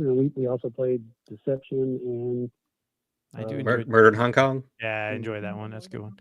And what's interesting is I think Chris pointed out is Bomb Busters just like the Crew, where like I own a copy, I play it with a different group. We got to start back from the beginning, right? So it's like maybe if you got to missions 20, 30, 40, 50, where they get crazy hard, then it becomes more interesting to the more hardcore gamer. Whereas if you keep replaying those same first 10 missions over and over again, it's hard to really enjoy the game fully because you just keep replaying the same starter mission. Yeah, I mean, after the training, you definitely have to play the harder stuff, or it's not going to be interesting. And I think it depends on who you play with too. They've got to be to do well in it. You've got to be strategic. You have to be able to arrange your stuff and put your clue in the right place. This is almost like the old school bridge, type stuff. Okay, I did 2 hearts. I'm telling you that means I have more spades than hearts, and you got to read me. When I put this 5 right here on the upper side, that's what I mean is this. If somebody doesn't know what they're doing, they're going to get frustrated because you're going to go, why'd you have to put that there? I couldn't even guess from that. So it does have that extra element of strategicness to it on the harder games. If you don't have a strategic player, it might get messy. Carlos. That's me. Just messing with stuff. Wait a minute. I was supposed to read all that because you put a 4 down? You messed it up. Very cool. All right, Chris, part of our topics that we were going with was we're going to open up our Twig, our This Week in Gaming, right before you called in. And we were going to lead off with the Tampa Gaming Guild Flea Market, which I happened to see you at. Any thoughts on the TGG Flea Market this past weekend? Want to walk us through your haul? Well, my haul was 0. Although, there was nothing there I really ended up reading. I mean, there was a nice copy of the Gallerist. I don't have it yet, but not at a price that was tempting enough for me. There was a deluxe edition of the Coco game, but I've got the original. Well, I have what is the German edition or the foreign one when it was rare to get. The Russian version, I think. So that's actually kind of cool. I didn't really need that. There was nothing else there. Although I was shocked, and I guess it'll be interesting to see this. Look at the virtual flea market a little bit. If people are kind of holding their money back, because there were some bundles of games that the single game I think that they were selling in the auction. I don't know if you stayed around for all that. I don't think you did. No. Yeah, unfortunately, Carlos and I had to leave before the auction. I really wanted to stay for that. Well, there were some ridiculous. They were selling a bunch of stuff from the library. Oh, wow! Like 20 games with like a signature game. So it was a copy of Battlestar Galactica with 20 other bottom games. There was Caverna was with a bunch of 15 other games. And people bid like $25 and got it. Wow! I regret leaving. I mean, people left there with a lot of games for a little money. That's cool though. And I was like, you could have resold half of those games at half the price that they're going for online, and still had a bunch of users giving these gifts to families. So I don't know if people are just holding their money because of the economy right now, or what. That was surprising a little bit. Yeah, I think there's. Carlos and I had good. I actually had a good experience at the flea market because I brought crap. I brought a lot of crappy games that I knew just wouldn't sell, right? So the fact that I still sold like 8 to 10 games for a decent, I don't know. I sold the game for $10 that I would have taken $1 for, right? So it's like I made out that day. I think I made $50-$60, and I got a couple of games in back for $5 here and there, $10 here and there. I think people are really looking for deals. So I think that's where you hit it is people are definitely looking for deals right now. They were really looking to low sell some games, but there were a lot of traded 2 games. Like you did, you traded a couple. Traded for 2 games. Yeah, you made some trades. And I think we're seeing that too in the virtual flea market too. A lot of people are looking for trades, and there are a lot of crazy prices on really good games at the Dice Tower flea market right now too. I think just a lot of people are hitting that same. You hit the nail on the head, Chris. Am I a collector or a gamer? And which is it? And if I'm a gamer, then all these games that are just sitting on my shelf that I'm never going to play, I might as well just get rid of them. And I think there's a lot of people that are hitting that level and looking to just downsize their collection, so. Not me. I just ran out of room. Mine is more of a necessity. I just needed to open up some Calyx spaces. But you loved it. Let me tell you. I Chris, I want to hear your thoughts. I admit to nothing. No. So Rob, you'll appreciate this. Carlos came in. I set up the table. Carlos comes in and he's got this giant 4-wheel drive, massive 17 kid car carrier wagon full of games. I mean, full of games, and he makes a giant stack, it's 6 feet tall, taller than you. Probably, yeah. And he goes, "This whole stack, $5." And I'm like, Carlos, are you okay? You the same person? He's like, I just started putting games in for sale, and I realized after a second, I had 2 whole Calyx boxes, cubes open. So I just kept adding more. Can't wait to come see it. Chris, your reasons are to curate your collection. I think that's the word of the day. Yep. Pee Wee's Playhouse word of the day. Yeah. Curate. I just need to make more room because Wayne has nowhere to sit. Across the table, there's nowhere to sit because games are on the floor. Yeah, that makes sense. Yeah. It was a pleasure meeting you in person, you and your lovely wife. Janella, I heard her in the background there chirping in. Hi, Janella. Yeah. If I do anything wrong, she'll tell me. There you go. It was great meeting you at Tampa Gaming Guild. Thank you so much for being the first caller in 2 weeks. Absolutely. In a 2-week period. We're going to see y'all out this Saturday? Yes, sir. Awesome. I'll be there. Yep, I'm there too. I'm there all day. For once, I have cleared my schedule. All right. Sweet. Yeah, I think we're gonna have a good turnout. I think was Dan gonna be? Yeah, Dan's gonna be Dan's there. gonna be there, yeah. There's already a pretty good list. I won't go down the list, but yeah, I think we're gonna have a good turnout this weekend. I plan on bringing some very old out of print games with me too. So we'll see. If anyone Okay, wants to cool. play. All right. Yeah. All right, Chris. Thanks, Chris. Appreciate you calling, breaking the seal on it. But I know Janelle's called before, but good to hear from you on the show. Yeah, And thank don't be you a very stranger. much. Yep. All right. Thank you. Have a good night. Thanks. Great call. Thank you so much. Yeah. TGG was a good time, Wayne. I will admit I was feeling good about myself. It's hard. I get it. It took me until the last couple of months myself to really get into the realm of I'm going to sell some games. Yeah. And I think the hardest part for me, Wayne, was the valuation. Yeah. What should I put these for? And at that moment, I just said, you know what? You hit it. Screw it. $5. Every game on here is just $5. And it worked because you sold almost that whole stack. Zeno kept coming back and handing me a $5. Zeno was there. Nice. Then he come back around and hand me another $5. Mhm. But it works because those are games you're never going to play. Summer Pavilion of Azul, never gonna play it. Never they found homes and they gave you the money and you immediately turned some of that money into other games that you wanted to play, games that you know. So it is what it is. I'm up to between the Dice Tower flea market and the TGG thing. I'm at 61 games Sold. Yeah, nice. sold or traded. Yeah, I've traded 5 or 6 and sold the rest. The rest of them. And it's gotten easier. Except for there's one game where it's sold at the Dice Tower recently, and I'm like, oh, I kind of wish I Kept that one. yeah, but then I opened up the box and I realized it was all still the card packs were still sealed. I'm like, nope, okay, nope, that's good, fine. What was it? What was it? What was it? A Firefly game, the Firefly. Oh, okay, yeah. Firefly. So I know people that own the fancy version of it. Mhm. I'm sure I could borrow a copy here and there if I really want to play it. I've owned the thing for 10 years and haven't even taken the packs out of the plastic. So get rid of it. I got to find out what Carlos sold. You sold anything I wanted to play? You better not have. Listen, I don't know. And this is what I was going to say. You just grabbed a So handful of there games. are multiple factors as to why I struggle selling games. Yeah. Right. And one of them is Your collection is not as valuation. organized and listed as mine. So you Right, don't know what you own versus what you don't own. So it's the valuation part, deciding what is a fair price. Because I don't want to rip anybody off. The actual physical transferring of a game to another person, mail wise, and then one of the other pieces is the update of the collection, my BGG online library. Right, I don't remember what I sold, so now I feel like my library is a lie. It is a farce.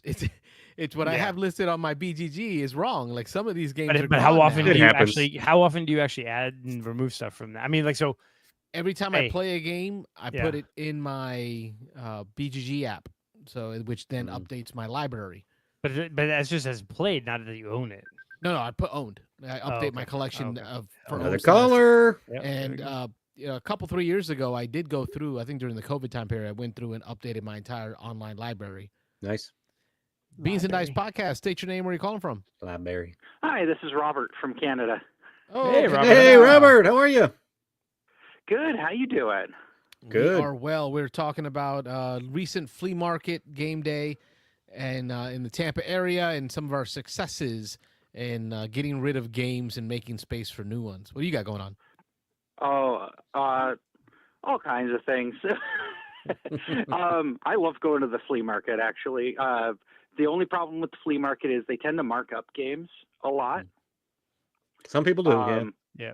Yeah, I tend to try to find, like, I'm a huge fan of like older, like licensed games. Like I tried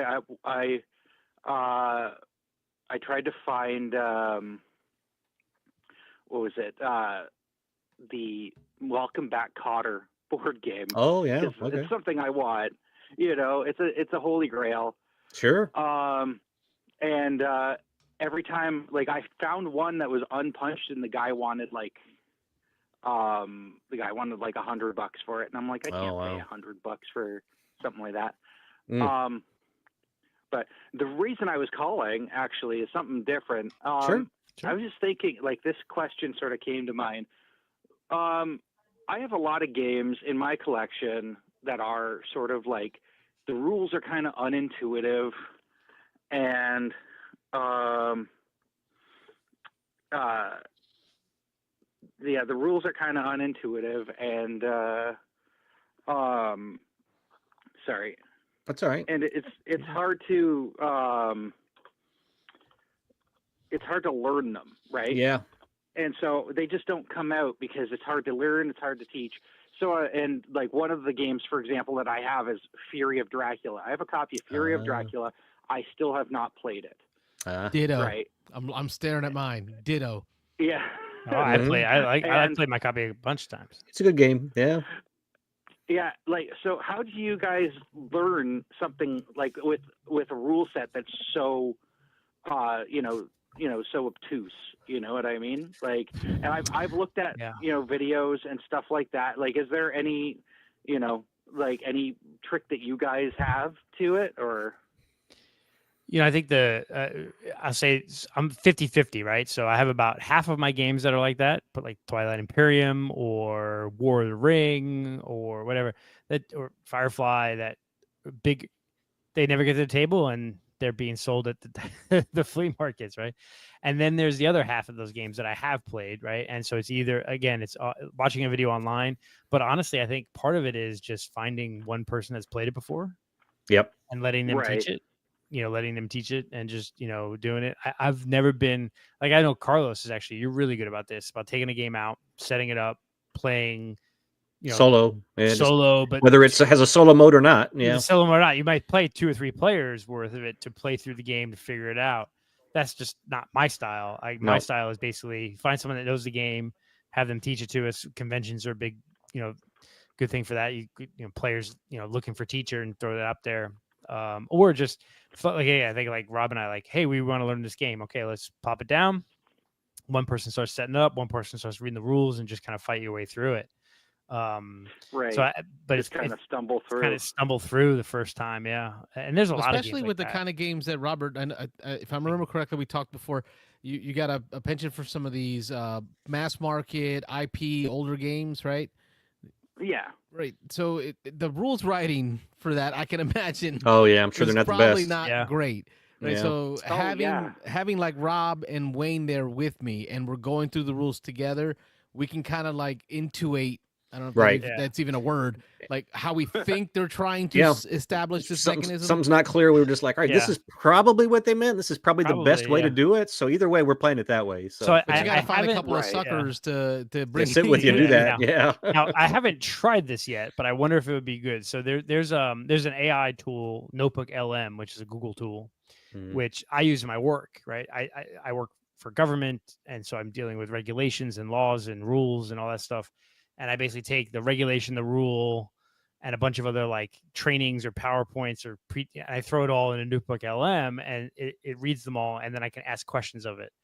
So I wonder if in some of these more obtuse rule sets, if you can grab a PDF of the rules, or go to like BGG and grab like various rules spreadsheets and things like that, throw it in Notebook LM, and then you can ask some questions to maybe think if the AI can help you figure it out. I haven't tried it myself, but I could see that being a future, right, of a tool of saying, here's a couple of rule books or versions of the rule books, how to play it. And I think for me, like, so I've played Fury of Dracula. You mentioned that a few times. Yeah. So I know how to play it, right? But I think a good, Right. so Steam actually has a version of Fury of Dracula, which you can play online. And if you can play it solo, and let the computer play the other bots, and you can kind of learn to play it that way. So like I think that's another thing too. Some of these games have digital implementations that allow you to, and so the Steam one is like 14 or 10 or $15, and usually is on sale for cheaper. So you can pick up a Fury of Dracula for $8. Okay, I spent $8, and then I can play it a bunch of times online, learn how to play, and now I can teach everyone else. So that might be those are just digital tools or AI tools maybe that help out. They won't let you break the rules usually. So if you even if you try to do something wrong, unlike like a tabletop simulator, which is completely wide open, it just gives you the tools and you play it however you want. But a lot of those official licenses and stuff, all the rules are there. And so, a lot of them even have tutorials. They'll walk you through a game or at least a round or something like that, so you can do it that way. But I'm much more of a tactile, kinetic learner. Yeah. So for me, I need a physical copy of the rule book. And I need to go through setup on the table to kind of understand what components do what and go where.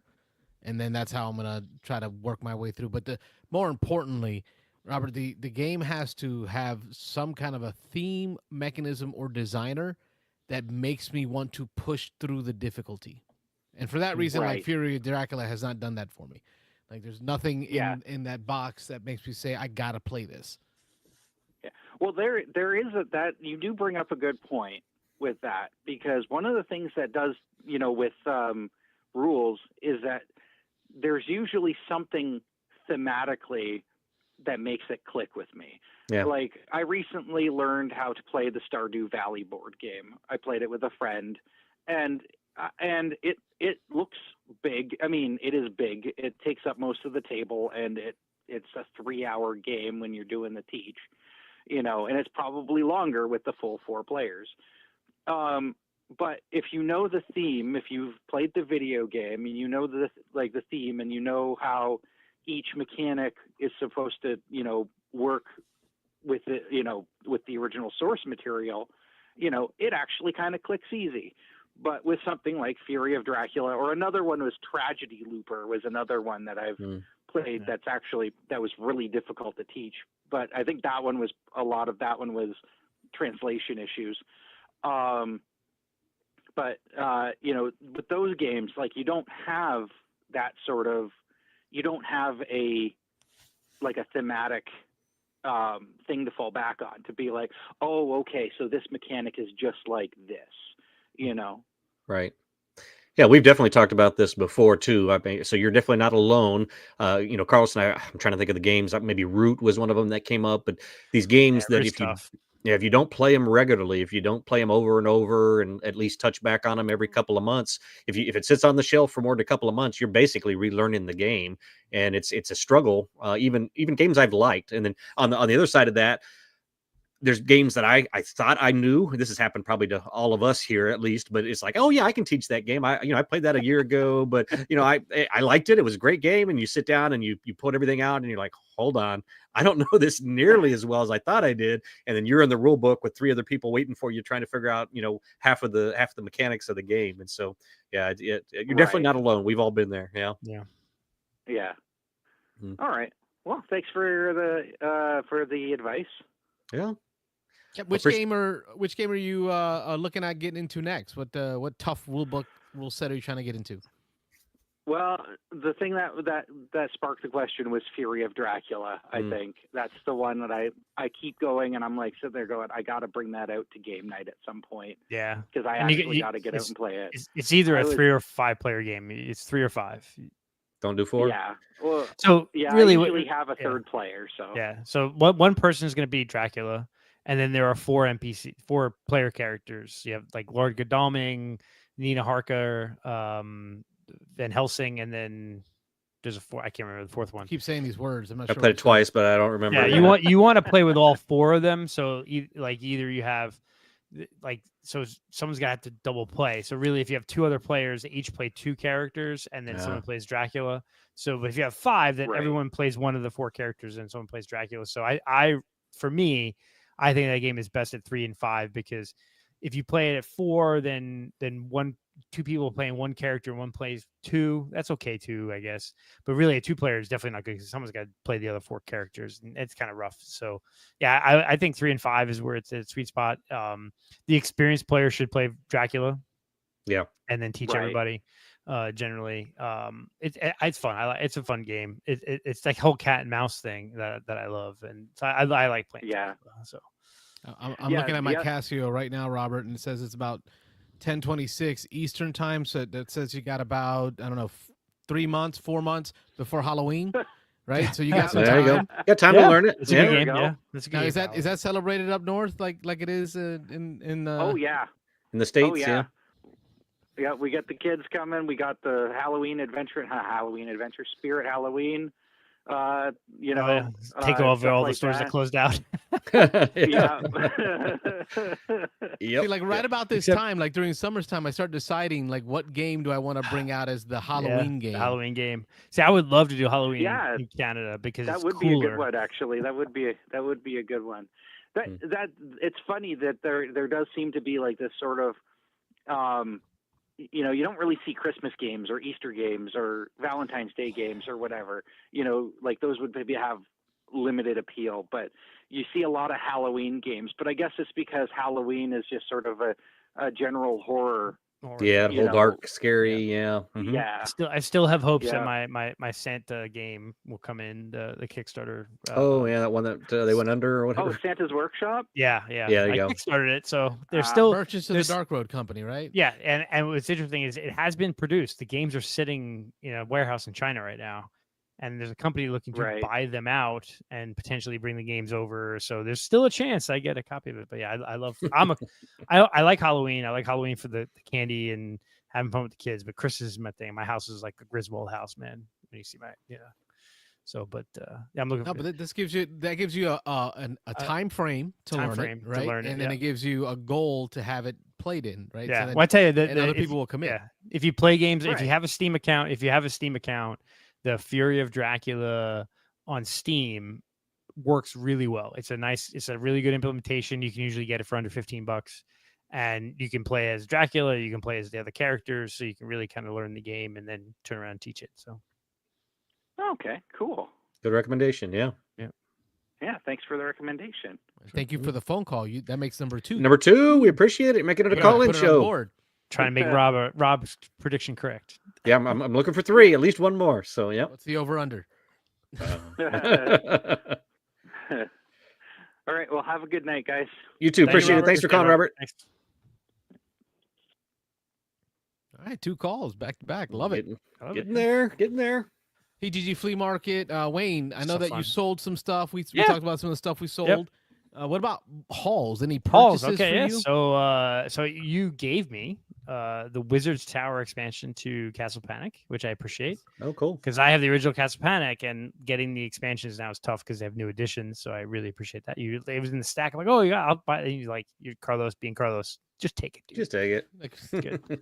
It's yours. And then I gave you a deck of playing cards, the Paw Patrol. Paw Patrol, yeah, for you. There's no job too big. Yep. Paw Patrol. And then I got Food Fighters, which is a kids table board gaming. Oh yeah. Another 2-player. It was interesting. I totally forgot it was a 2-player. It's like a little battler. It's kind of like Carlos. It's kind of like a battle line almost, right? And it's it's veggies. So like it's like the meats versus the veggies, and you have 3 rows of 3, and you're fighting to take over and attack, and it's like this, and then there's expansions, which is like so it's cool. But it was like $10. I'm like, I'll give you 5. She's like, okay, and there's like 4 expansions in the box, so I was like, Food Fighters, nice. So I'll give you 3 now. Go down. I got that. What else? I picked up. What's interesting is I had bid on 2 games at the Dice Tower East Flea Market.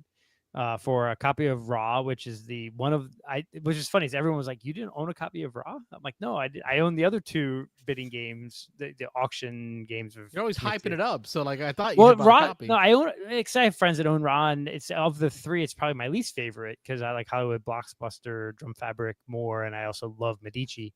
So I had bought one, and then Royals, which is another board game that I enjoy, that a friend has a copy, and so I put a bid for like $20 on Dice Tower. Said, how about both of these for 20? And the person's like, sure. sold.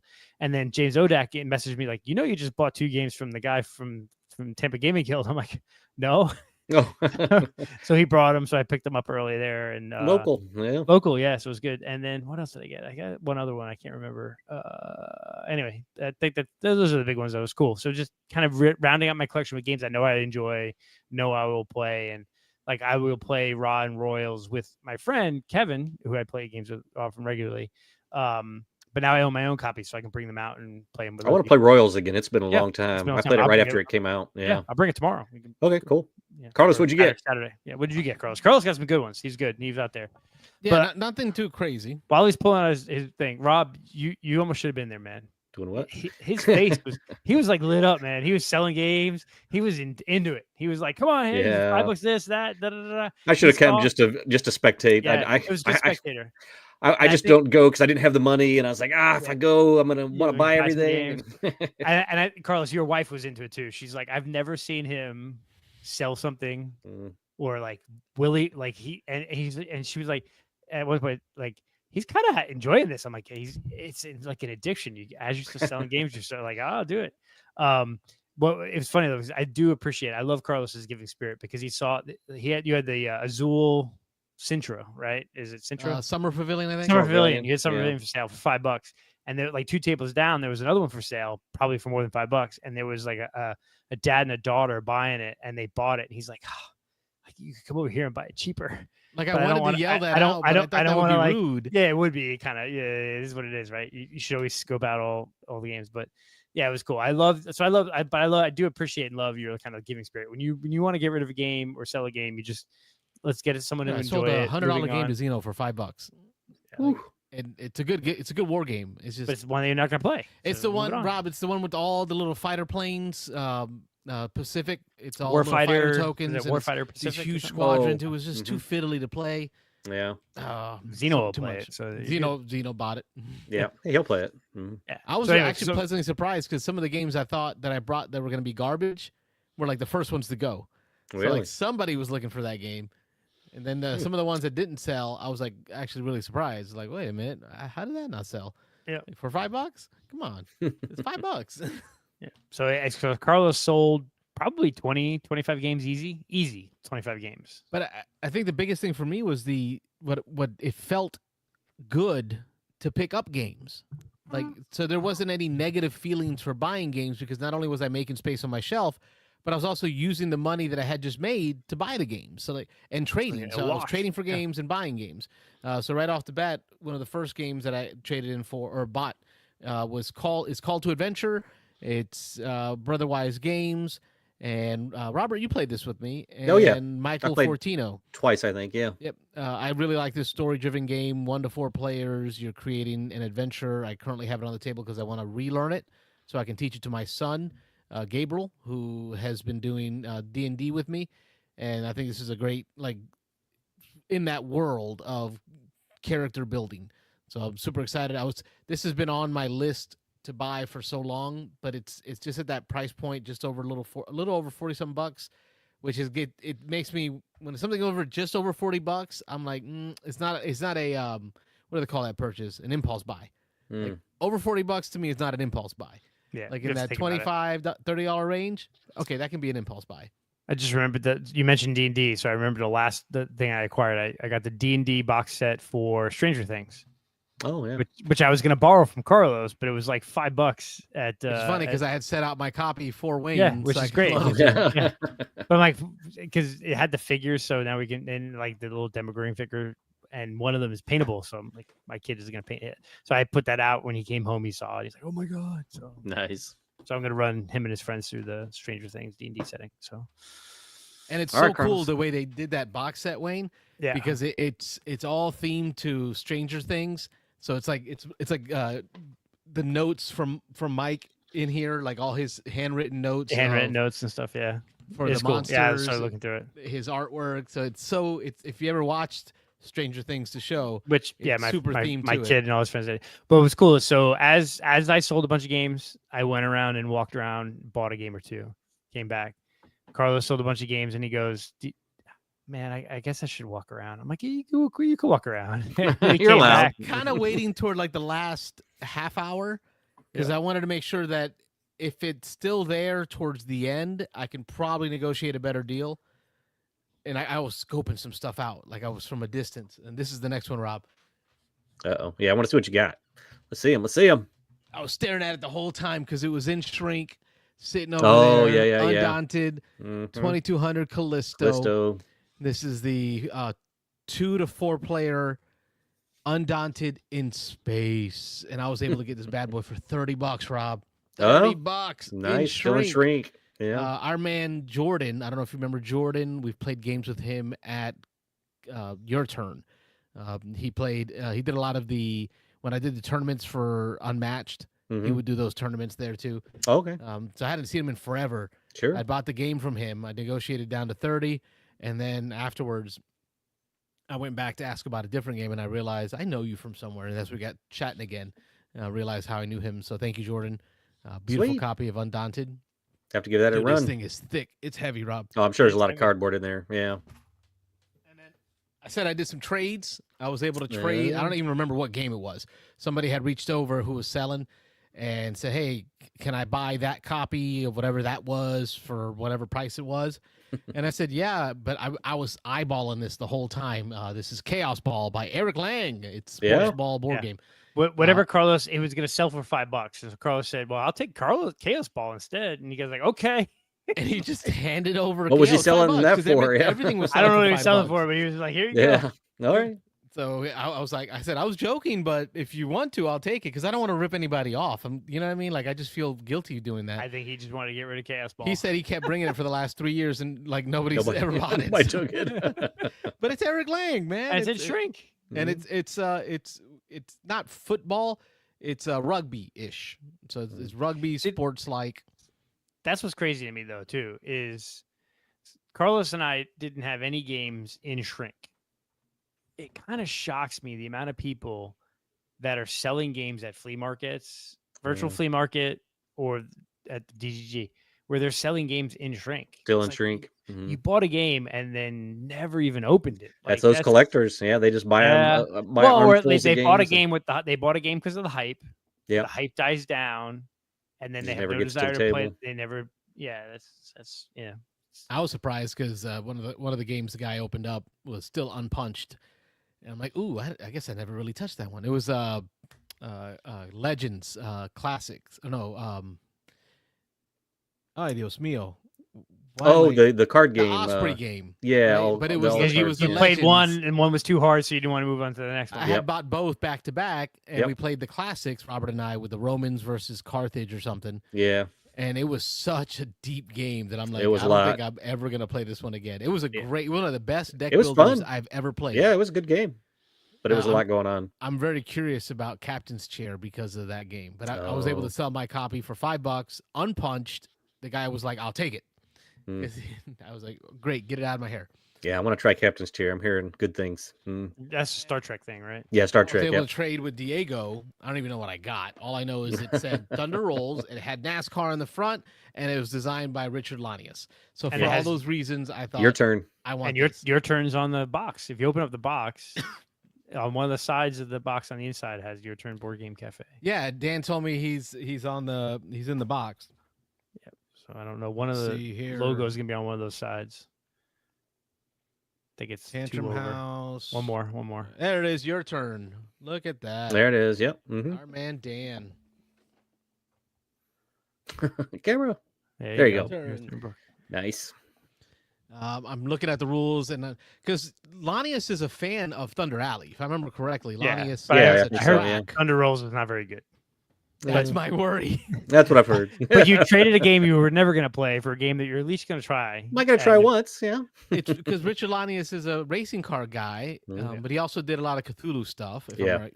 Did a lot of the Arkham stuff. Okay, it's going to have to be at least decent. So I'll like I said, point out you traded a game that you're never going to play for a racing game that you're at least going to play once. So and now it has a hole in the IKEA shelf. There you go. Yeah.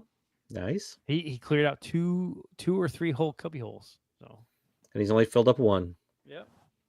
Good. Wayne can sit down trade. now and play games with us. Can he? Yeah, but you're coming around, Carlos. You're combining expansions into base boxes. You're selling games you're never going to play. I'm just going to continuously perch them precariously over our heads. Nah, so they're always no. threatening to fall on us. Well, it's half the fun. If we do end up moving Studio B back over to the other room in your house, we can take some time. I will gladly give. We're gonna have to because the ceilings in that room are like 4 feet shorter. Yeah, lower. So I can't do that. 7 foot all the style way up. games. We'll help you organize. We'll make it a team project. Like we could come over as a team project. You buy some pizza and beer, and I will sit and help you put in and take out stuff from the BGG collection. We'll archive it all, get it up to date, organize it, help you out. We'll tie it in with a dice tower. You could stream the whole thing the whole time. VFG. Yeah. That'd be. We could. I bet people would watch some of that. Oh yeah. I'm gonna organizing shelves. I'm cleaning and organizing Carlos's board game collection. People will watch it. It'd be like a 24-hour stream. Yep. The virtual flea market's addicting, man. Like I've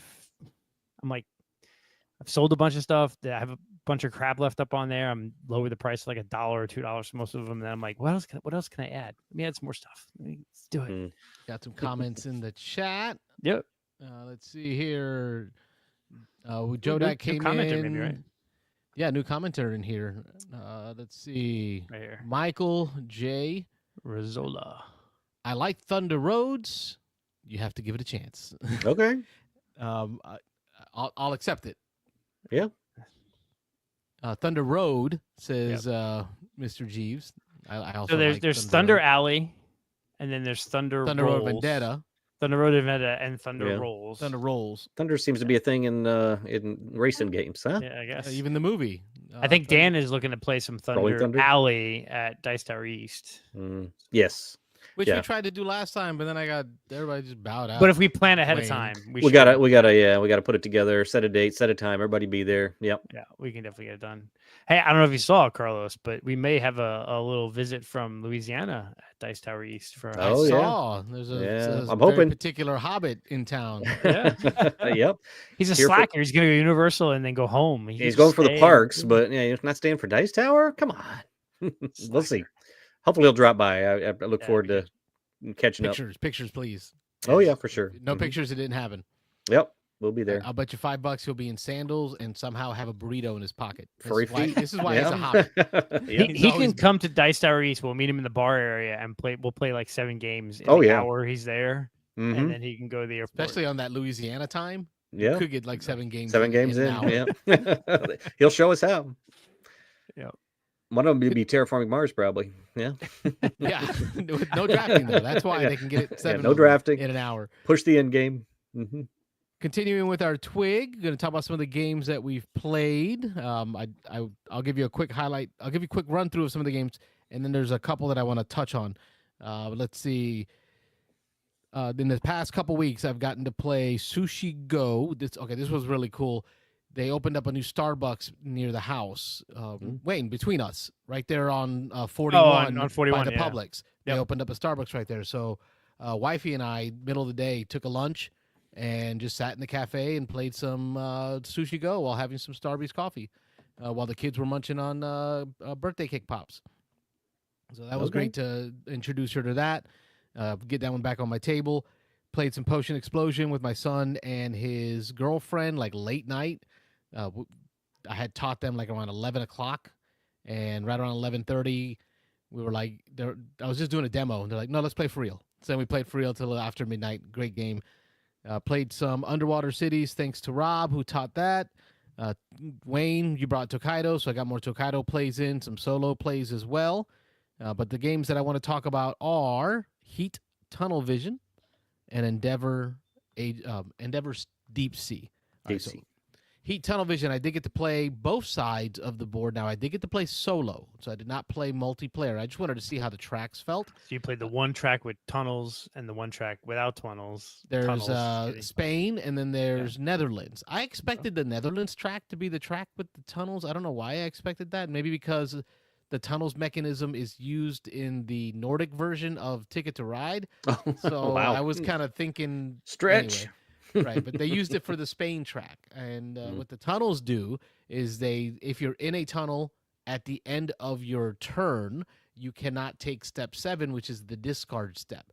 So you really have to plan, like if you're outside of a tunnel, you end your turn outside of a tunnel, knowing you're going to be in a tunnel next turn. This is your time to kind of discard through as many cards as possible to get the right hand when you exit the tunnel.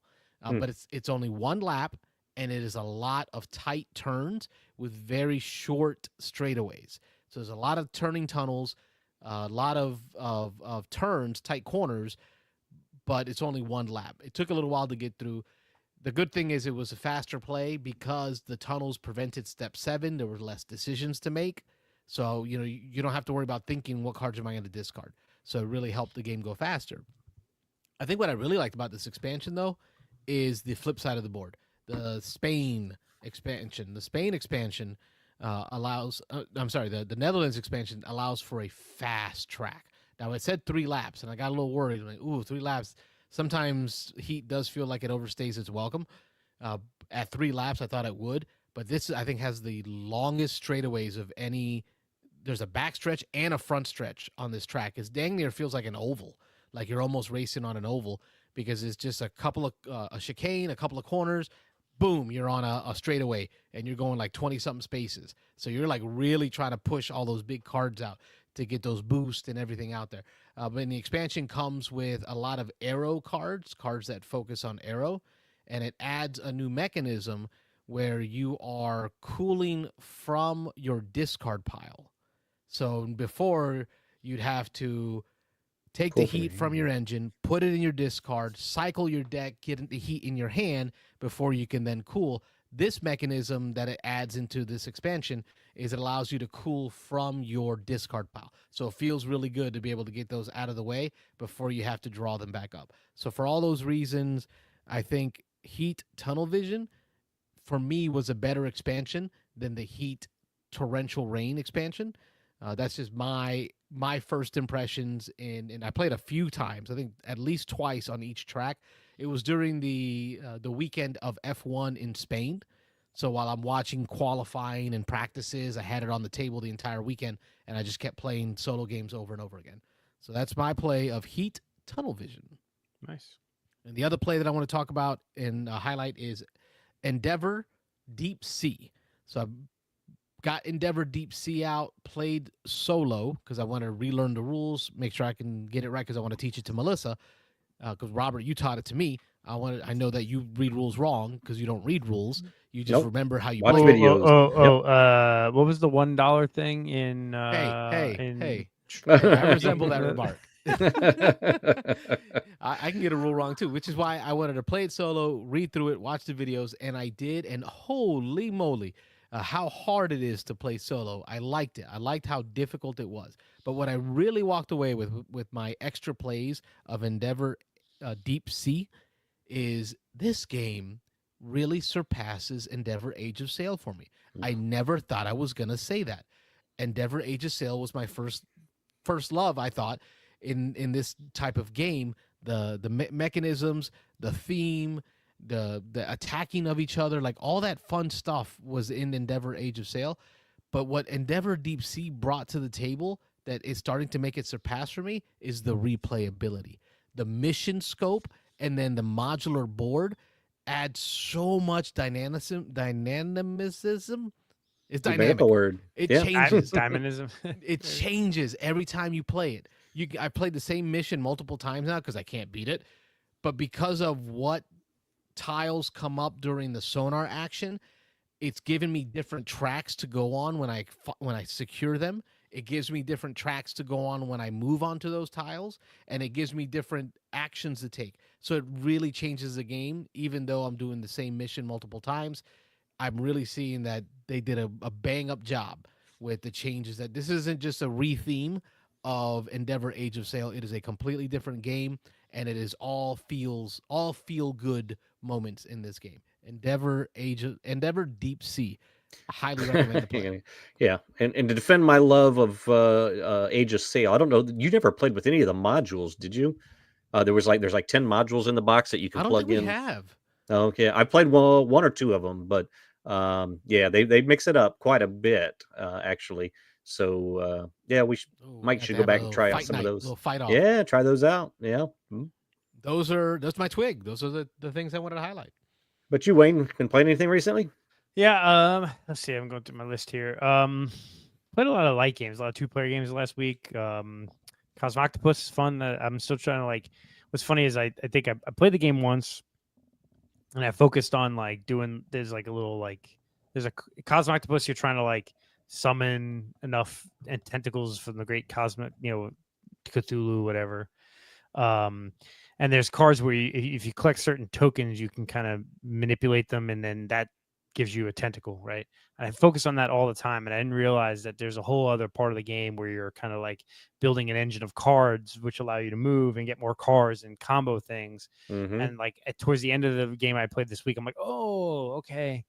I'm focusing too much on the wrong thing in this game, and you need to do a little bit of both. Got to build an engine. Yeah, it's a fun little game. I think it's not a Phil Worker Hardy game. I don't know if it is or not, but I feel like I don't remember. Yeah, not. Let's see. It's good. I played it on BGA probably 3 or 4 or 5 times now, and yeah, it took me a play or two to like you say figure it out. But there definitely is an engine building mechanism that really can ramp up for you if you do it right. Yep.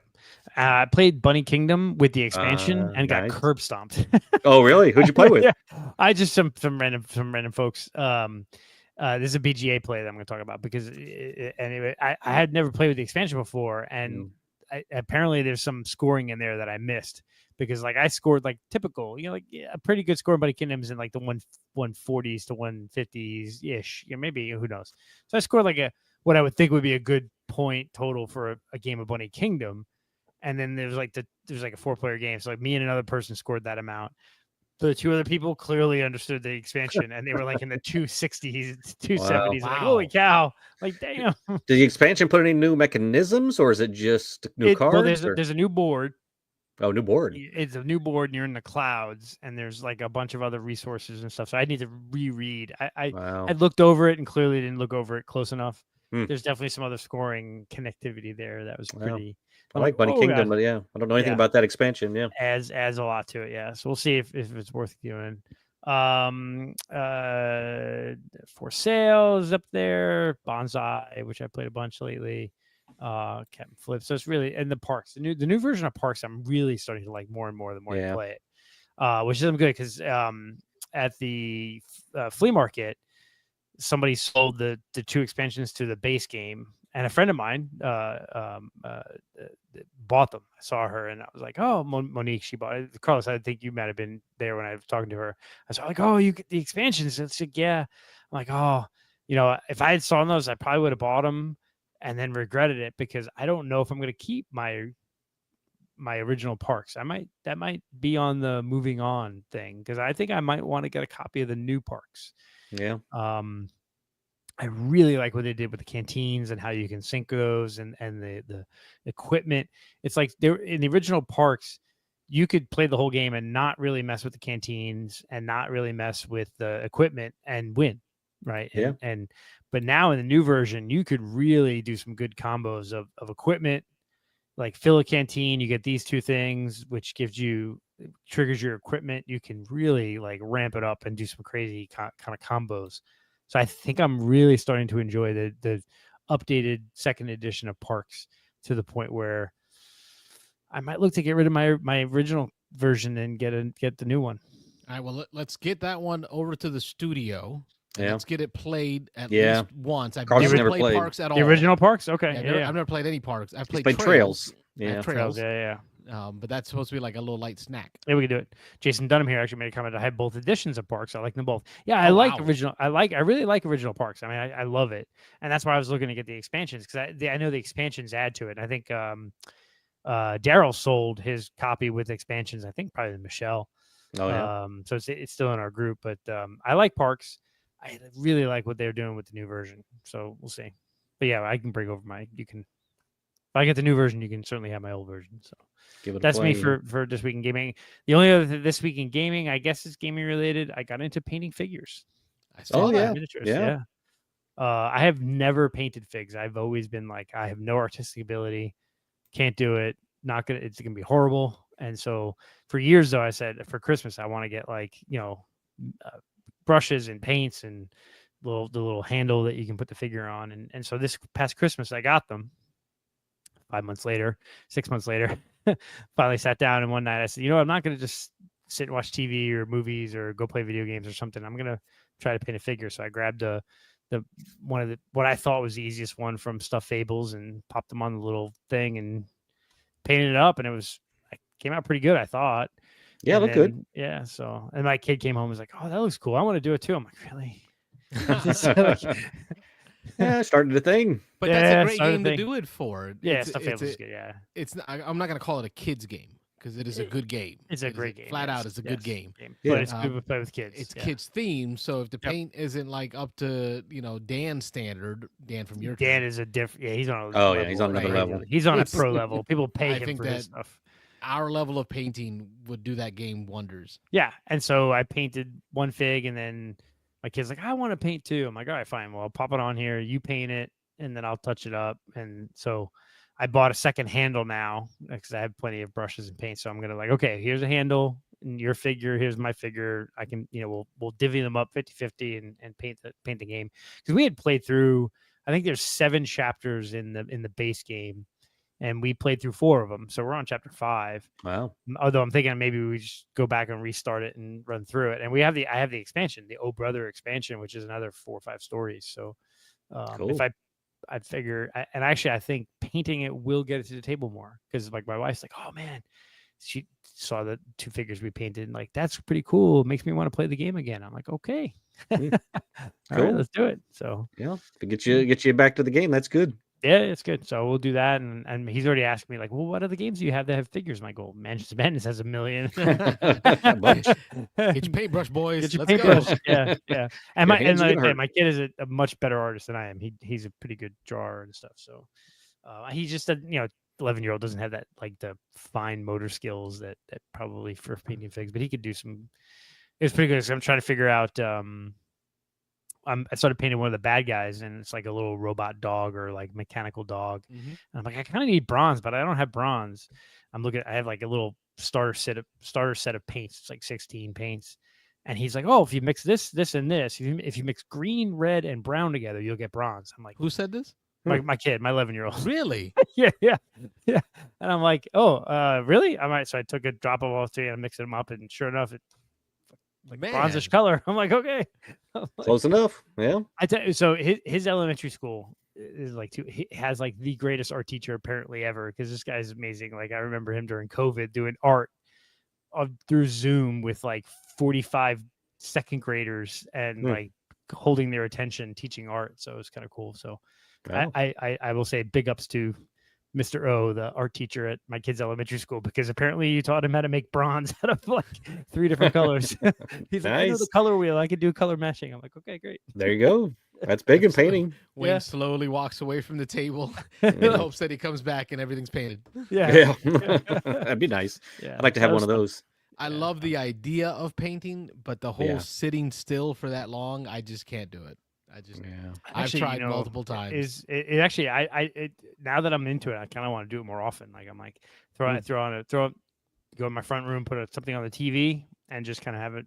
The way we've done it here for like miniature wargaming, like Max and Xeno and stuff, we had paint days. So here at the house, I would set up the airbrush studio right there so you can prime, and then I set up the table. We put a big piece of plywood over it to cover it and protect it, and then we just painted. I think we sat for like 6 hours and just hung out, chatted, drank, talked, and painted. That was the only way I can get through a lot of my painting, was having others with me. The solo idea of doing it, it's a struggle bus. Yeah.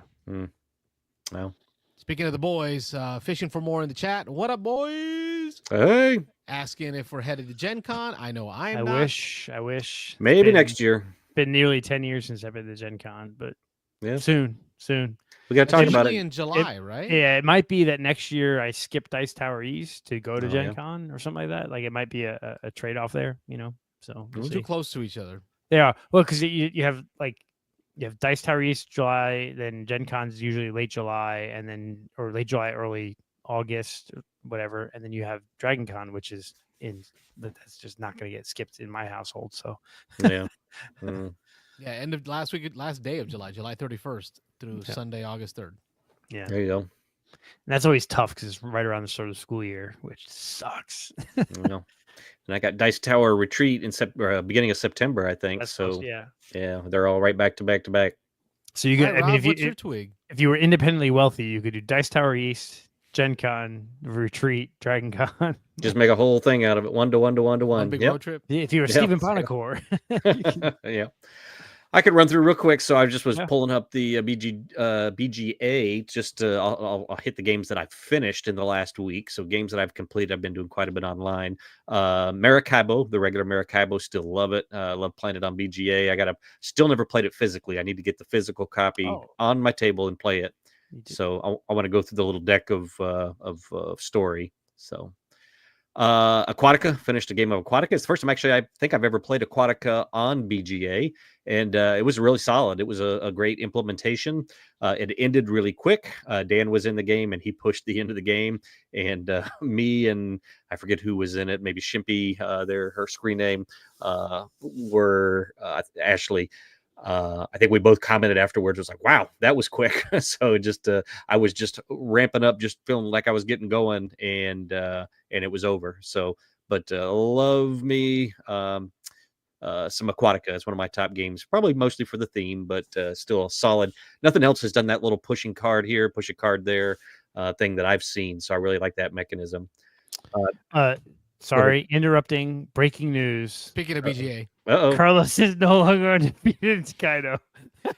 Oh, there you go. Yeah, you and I tied. You got the tiebreaker in the game. Did we really? Yeah. What number? I saw something pop up. We 69. Giggity. Was it? Oh, nice. Although I screwed up, I would have won. I hit the wrong button. I did too. I did too. Twice in this game. It's so hard to play Tokaido on BGA, Rob. No undo. Yeah, no undo. Yeah, I think No I commented. undo.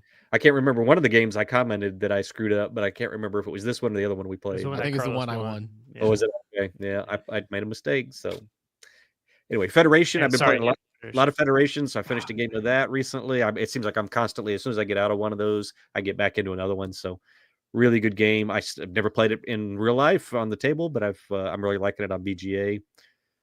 Veil of Eternity, another game I like quite a bit.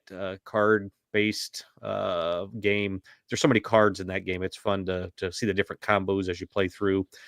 Luxor, a fun game, older game that I hadn't played in a while. I've never played it also on the table. I've played it probably 10 times on BGA, but it had been a while, I say months, since I had played it. So another opportunity came up there. That's fun. Just finished a game of Apiary. I am still not a fan. I've played it a couple times on the table. Yeah. I've played it a couple times now on BGA, and I don't know. I'm definitely not good at it. I know that. I miss something with it.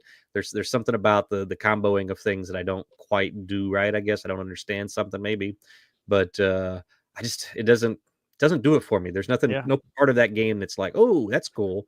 I'm with you. It's a solid game, but just there's nothing there to grab me. Yeah. I mean, the mechanisms work well, and I can kind of see where you can combo some stuff up, but it's just collect a bunch of stuff and then cash it in. Collect a bunch of stuff, cash it in. I don't get it. Anyway, Tokaido we talked about. So Carlos won the game here that finished 2 days ago, and then it looks like Wayne and I basically tied on a game that just finished, apparently. Yep. La Granja, I played this one. This is another game that I seem to be in a cycle on. It seems like as soon as I finish a game, I'm in another one. So an older game. I've actually thought about purchasing it because I'm liking it so much the more and more that I play it. But really fun. I don't even know how to describe it. It's got different things going on in it, but without getting into details. So Praga Kaput Regni, I had not played that in a little while. So I got into another game of that. That just finished 13 hours ago. I am so on this one. It's got the mechanisms that I would think that I would really like, but I don't know. It's again, it's another one that just doesn't capture me with anything in it. It's a solid game, and I can see the connections and where things, how you manipulate one thing to do another thing, but it's just it hasn't really grabbed me. I've played it 3 or 4 times now on BGA, and it's okay. It's a good game. Just a couple more Bang. First time I ever played Bang online. Dice game or card? Rob and I The won. card game. The card Yeah, game? yeah, we did. Yes, we did. Who was the sheriff? I I was was. sheriff. I was the deputy. He was the deputy. Yep, I and got we played. shot, It but was he 5 or didn't 6 shoot. players in there. Yeah, I was trying to protect you. I kept It's all shooting right. Ashley, and then she was the next to last one to go down. But I pulled it out at the very end. I caught my opponent with no defense cards, and I got to play. I think it was 2 or 3 bangs in a row, and ended up winning. But it was fun online. Actually, I enjoyed it more. The card game more online than I thought I would. It was long and it was kind of slow, just because it's like play a card and then wait, and then play a card and wait. Kind of like the Flip 7 experience that I had. But maybe it's because I won. I don't know. But it was more fun than I thought it was going to be. Yeah, it was good. I think the more games games like that, like Flip 7 and Bang, they're fun if you're playing a bunch of other games, or and so you don't really think about how long it's been since you took a turn, or you're in and people are taking turns quick, and so you're taking 3, 4, 5 Yeah. turns a day. So Yeah. Yeah, and I certainly was part of the hold up on that. There was a couple 4 or 5 days there that I was only playing 1 or 2 turns a day, and then there was a few times I got to sit down and do, other people were at the computer, so we got through 4, 5, 6 turns, but it took a little while. But then the only physical game I played this last week is Architects of the West Kingdom. Ooh. So I think I might have mentioned before, I know I mentioned that I bought all the West Kingdom and all of the South Tigris games from Daryl in our group. And the kids, I got the 2 older kids home from college for the summer. And so we decided we're going to play through all 6 of those games. And so we played Architects. We played it once to kind of get the rules down. I don't want to announce anything to make any promises, but we are planning in the next few days. I got to get some equipment from Carlos to actually film a playthrough. It's not going to be highly edited or anything. We're going to have maybe 2 cameras and 1 or 2 mics. just do it live. Yeah, we're just going to put them on the table. We're just going to play it, and we'll do some light editing. My son has volunteered to, he's going to run them through OBS, and he'll do some camera switching. But for the most part, it's just going to be some raw live play. And we're going to try to play each game once just to learn them. I've only played 2 of the 6, I think, before, maybe 3 of the 6. But anyway, we're going to play one where we all 3 learn the game, and then we'll turn the camera on and do it again. We'll make mistakes, of course, but we're going to get that out there just so we have some content going through those games. Yeah. Nice. Very cool. Yep. Good times. That's Great it. twig. Yeah. All right. So we I got guess some- we this got some- out of our twig, and let's get. Yeah, we got some comments. Comments, in the chat. yeah. So Fishing for More. Do we know who Fishing for More is? Should I know who that is? I don't think so. I feel they've called. I feel like they've called before. I know they've been in the comments a bunch, Yep. but yeah. Signed up for a paint session. Yeah, it's great. The other thing is Dragon Mm-hmm. Con has a paint and take. I'm doing it this year. I've always wanted to do it. I always was fearful of doing it, but I feel like I should just do it. Dice Tower did 1 year. That They Robert did and I were 1 or there. 2 years. Yeah, we did it with Robert Sam and Healy. I think it's Sam Healy taught us. Yep. That'd be cool. Yeah, it was fun.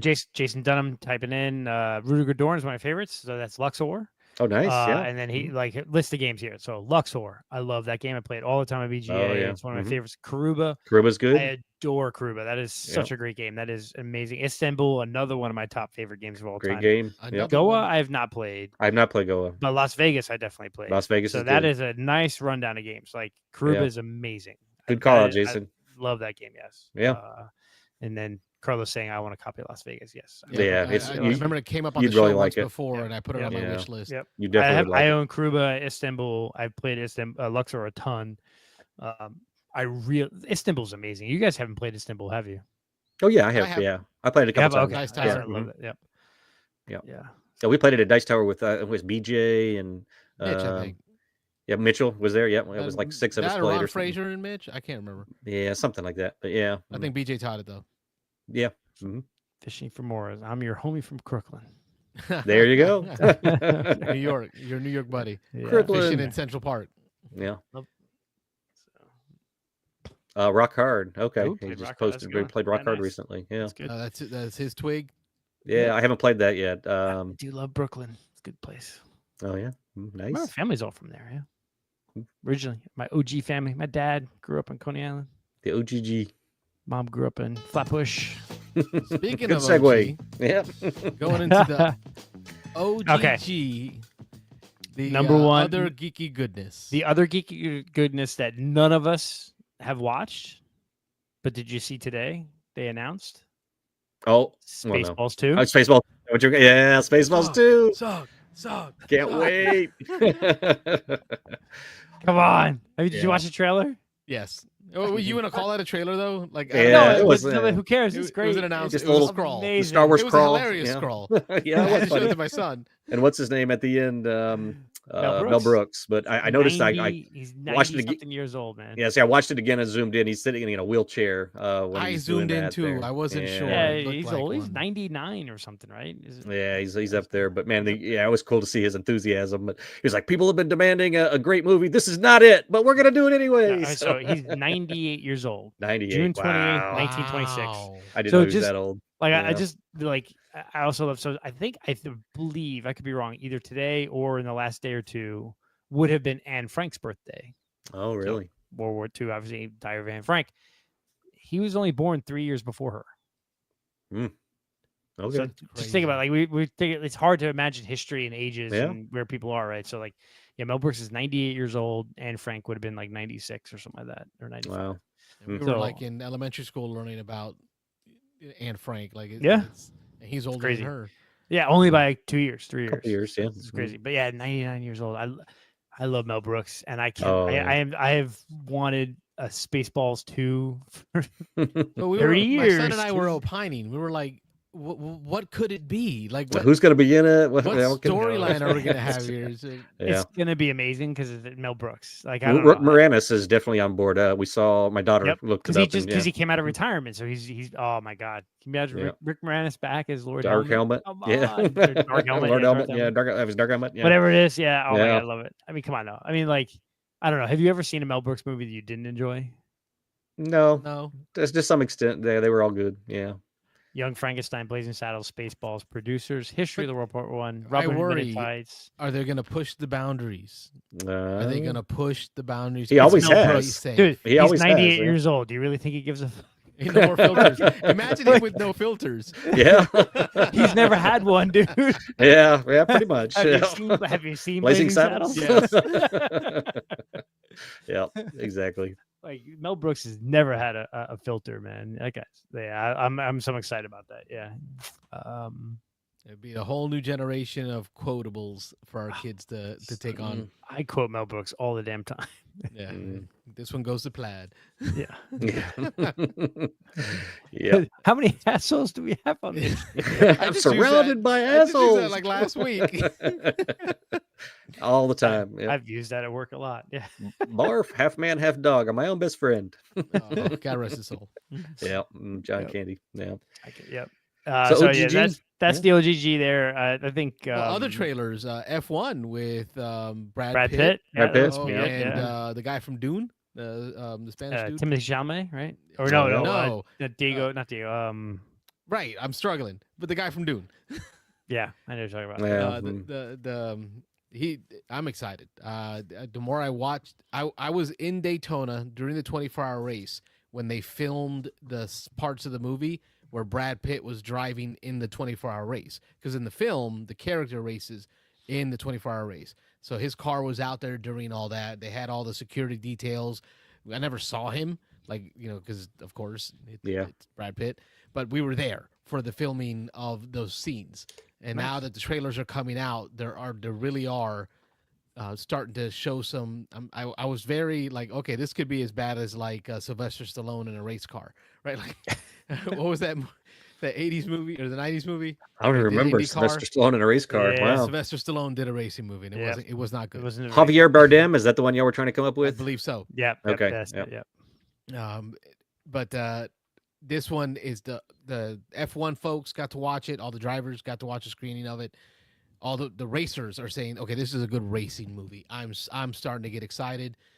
My son and I are super excited. Patrick Brown is messaging me all the time. Are we gonna go watch it live? Like when it comes out. Yeah. So for all those I'm in. reasons, F1, the trailer has been out. A new trailer popped out just the other day. Yep. Super excited about this one. Yeah, I'm excited. There's a chunk of movies coming. You have Fantastic Four this summer. You have Tron Ares coming out in the near future. And there's a trailer for the new Tron movie, which I'm a huge Tron fan. So my Jurassic World movie, 20 years later, which I can't wait for. So yeah, a ton of movies coming out recently. But as far as watching television, I started watching. I'm halfway through the 2-part documentary of Paul Rubens, because you made a comment about Pee Wee Herman earlier. So on HBO they have which is because obviously he passed away.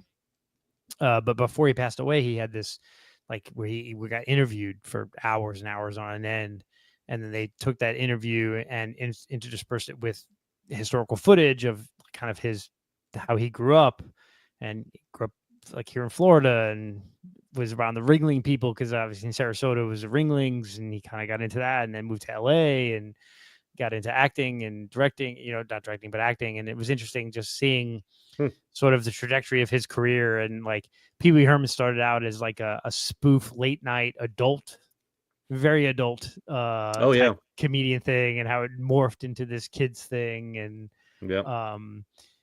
when they first they first were coming, they gave him Pee Wee Herman a thing. They said we were going to make a movie. They gave him all this money to write it. They had no idea what they were doing. And it was interesting, around the set, people would ride bikes around the set, and he kept joking. I was like, well, why don't I have a bike? Why don't I have a bike? And so one day he came on set, and his bike from Pee Wee's Big Adventure was there, and it was this, the crazy bike, and had, property of Pee Wee Herman.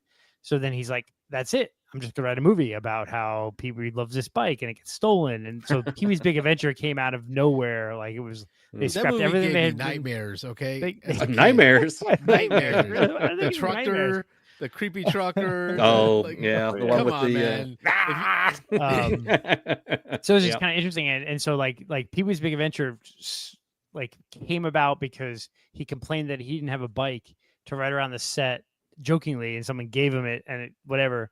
And then furthermore, they cast a director, and he goes, yeah, that guy's not the right director for this movie. And then the studio goes, okay, well, we'll give you 48 hours to find a different director. And if you can't, then this person will direct it. So we had 48 hours to find a new director. And a friend of a friend said, hey, you should watch this indie film from this guy, and I think you'll like it. And it turned out to be, oh my God, what's his name? Nightmare on Christmas. And, yes. Dios mío. Tim Burton. Yeah. Tim Burton. So he watched Christmas, Tim Burton's first indie film, and then went back to the people and said, yeah, Tim Burton's got to be the director of this movie. Wow. And so Tim Burton, I didn't know that, was the director of Pee Wee Herman's Big Adventure. Didn't know that. Explains why it was so creepy. Yeah, exactly. But apparently they got along really well. But so that was really cool, really good documentary. Obviously, kind of a tragic life, and had to hold things in, and it's good. Yep. Bring it in, zip it up, bring it in. Yeah. So. Yeah, definitely. Nice way to say it. Yeah. No, it was really cool watching it, just seeing his own his own words, kind of how tough it was. Yeah. But it was kind of cool. I learned this week that Cyndi Lauper did the theme song for Pee Wee's Playhouse. Yeah. Really? Apparently she did it under a pseudonym because contractual reasons she could not do it. But her and Pee Wee were fans of each other, and he asked, and she did it.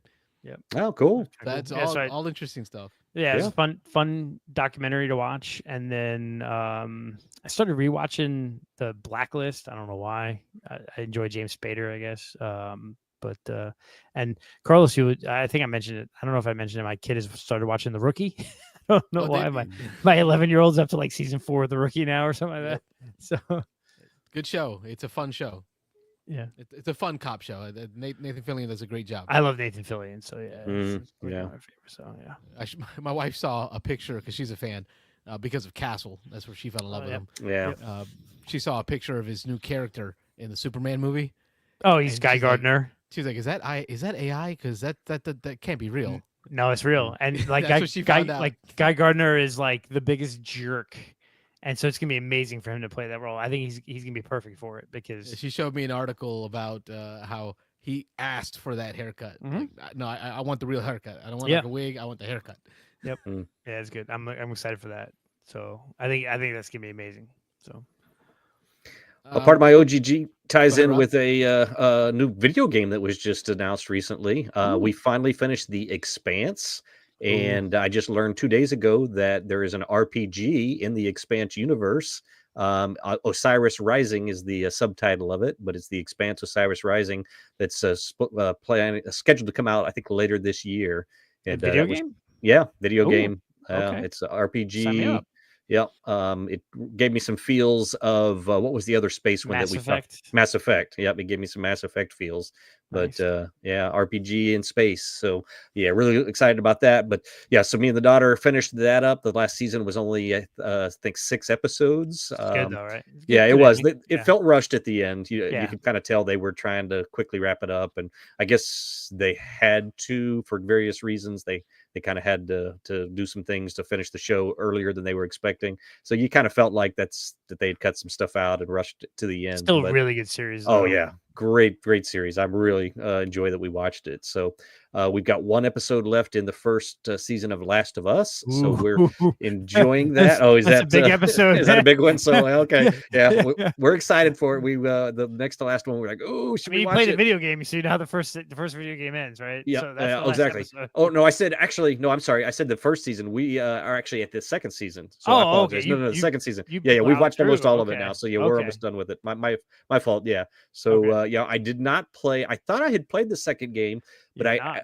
Okay. yeah, about a third of the way through it, I don't remember anything after that. So I don't think I ever finished it. I think I might have played it and not finished it. So Yeah. yeah, It's so good. everything's everything Second from this season is pretty good. It's hard Yeah. to live up to the first season because the first season was just so perfect, but the Yeah. second season is really good. Fishing for more there. White leather dress shoes in high school for There you color go. guard, just like Pee Wee. But Yeah. well, in the documentary, they actually pointed out they showed clips of like how big Pee Wee was and how many kids went to school dressed like Pee Wee Oh, and yeah. became like a thing. Yeah. Oh, I So love Pee Wee's Playhouse. I was a growing up. little older. I think we were a little older for Yeah. like Pee Wee's Playhouse. We were teenagers probably when it first came Yeah, out. early teens, I think. That's Yeah, easy. I definitely watched it. I watched I definitely watched it. for a while there. Yeah, I watched all the episodes. So yeah, good stuff. Edmund England in the chat. Yeah, Edmund Yeah, coming Kenny in. Inlet. Hey, Edmund. Says Hey, coming in Edmund. late. Yeah, Saying we're hello running to the late tonight, so guys. that's fine. Yeah, Jason Dunham says, played the new Sashi. Sashi game tonight, The Great Evening Banquet. I haven't heard of that one yet. Look that one up. Yeah. Yeah, I'll have to tell us how it is. Jason, for Report sure. in on my reading. I had mentioned that I wanted to get back to reading physical copies of books. So I wanted to report back. I've been reading Star Wars Battlefront Twilight Company, written by Alex Freed. I didn't have the name last time. The author is Alex Freed. About halfway through the book, and I'm really enjoying getting back to paper, like hand. I'm holding gonna a book. I'm gonna pull my copy of the Dresden Files first book and give it to you. Oh, that'd be great. I'll give it back when I'm done with it. Yeah. it's what fine. I'm loving about it is the idea that it's there, right? It's always on my nightstand, so I see it when I walk in the room. I see it when I'm heading to getting offline for work and going past. I see it, a physical representation of, hey, you got to finish that book, and then as soon as I get back into it, I want to keep reading. Unlike a Kindle device, where once I swipe off of that book onto another like app or screen, I never remember what books I'm in at the moment. So this is really helping me to focus in on this one book to finish. In my shopping, one thing that this necessitated was a book light. I mentioned how I sat in bed with like a flashlight in my mouth trying to read. So I did some Amazon searching and I found a really sweet LED book light. Nowadays, these book lights are nice. And Yeah. it was like $5, Yeah. rechargeable batteries, like multi-colors of warmth and a timer and different brightnesses. Like what we had growing up as kids for book lights, that little like worm Flashlight. light with no power, like it couldn't light up anything. Like I am now spoiled with this book light, so I'm really loving getting back to reading physical books. Feeling good. Very cool. Yeah. And then finally, movie wise, my son and I watched Gladiator 2. I think I mentioned it last week, but we I didn't started, talk about but it. stopped. I need to get I haven't back to seen that. it yet. Yeah, I don't think you need to start it again. Yeah, I think I Was it think bad? the reason why I stopped was a little boring. oh, was it? Yeah. The best thing I got out of it is it makes me want to play Ostia because they keep talking about the city of Ostia. So Oh, it's do like- they? Okay. but That's- at a certain point, I had to give up on any semblance of reality. Like even the original Gladiator, okay, like there's some fancifulness to it. There's some exaggeration to it, but it really almost stuck to could have been real. Like this could have been real. This could have really happened. Here, like he comes in riding a rhino, like standing on it like a circus clown, fighting baboons and sharks in the Colosseum, like actual sharks in the sharks, like just too much, huh? sharks. Yeah. Like, come on, man. Like, they have a full naval battle. Listen, I know historically they did some demonstrations where they had ships and they filled some water in the Colosseum. Right. But there was not any like maneuvering of ships and ramming each other. And then people falling in the water getting eaten by sharks. Like, yeah, I remember that. That's where I think I turned off. Like at that point, you're like, this is fantasy. Too much. Yeah. This is too much. I think the only other one, the newer show that I'm watching is Poker Face, which is on Peacock. Kind of the main character she can tell if you're lying. She knows 100% whether you're lying or not. And so it's like a crime drama. It's kind of like Columbo-ish crime drama. The first half of each episode is they show you the murder. So they kind of show you how it happened. And then it kind of like flips to a rewind and how she intertwines in the story and figures out who did the murder and things like that. So first season was really good. Second season is a little but interesting show. Me and my daughter started, this is one Wayne turned me on to, 3 Body Problem. So we're 2 episodes into 3 Body Problem, and that seems pretty good. Yeah. Okay. So yeah, we're excited for that one. Yep. Jason in the chat, just to get back to, so he mentioned the Sashi game, The Great Evening Banquet. He gave us a little update there. Light drafting pattern matching game, putting dinner guests around a table to match criteria. I really enjoyed it. It reminds me a little of that. Was it Picture Perfect? Yeah, I was thinking you have to put in place. That's what that gives me a feel of. Sashi games are always really kind of light, small, usually fairly compact games. So interesting. Yeah. Cool. Did we get through it? We got 2 callers and 2 hours and 20 minutes. We didn't get the third caller. I left it on as long as I could, Rob. It was like 11:20 when I turned it off. You were trying. I gave it an extra 20 minutes in hope of getting that third caller, but it didn't happen. 200% more than last week. So yes, let's keep that trajectory going, and we'll be set. Yep, 3 next week. Next week, it's middle of the month. It's time for a beans. I think we're gonna do Tokaido. Will be our next Give It the Beans. Yeah. So we've got some plays in on BGA. I've gotten some plays in person, and I'm ready to give this one the beans. Yeah, cool. Hopefully we can do a pre-show game and maybe talk a little bit about whatever it is we play. Yeah. Don't forget, folks, you can ask us questions on our Gmail at beansanddice@gmail.com. You can always call and leave a voicemail anytime. Call and leave a voicemail. When the show is over, it goes right to voicemail. Leave your message. We'll gladly play it on the show for others. In the news. Hit subscribe. Hit the bell so that you know. It'll tell you when we go live. Also, leave a comment. Rob said the news. Don't forget to add articles to the In the News channel on our Discord, so you can find us in our Discord. If you want to support what we do financially, we'd appreciate it. You can see us on PayPal, Venmo, Cash App, all under the Beans and Dice, BeansAndDice. You can hit us up there or do a super chat on the YouTube. It's all appreciated. It helps go to fund the cost for the overhead on the show and getting Rob out to different conventions. I'm Carlos. I'm Rob. And I'm Wayne. Thanks for watching the Beans and Dice podcast. Don't forget to like and subscribe.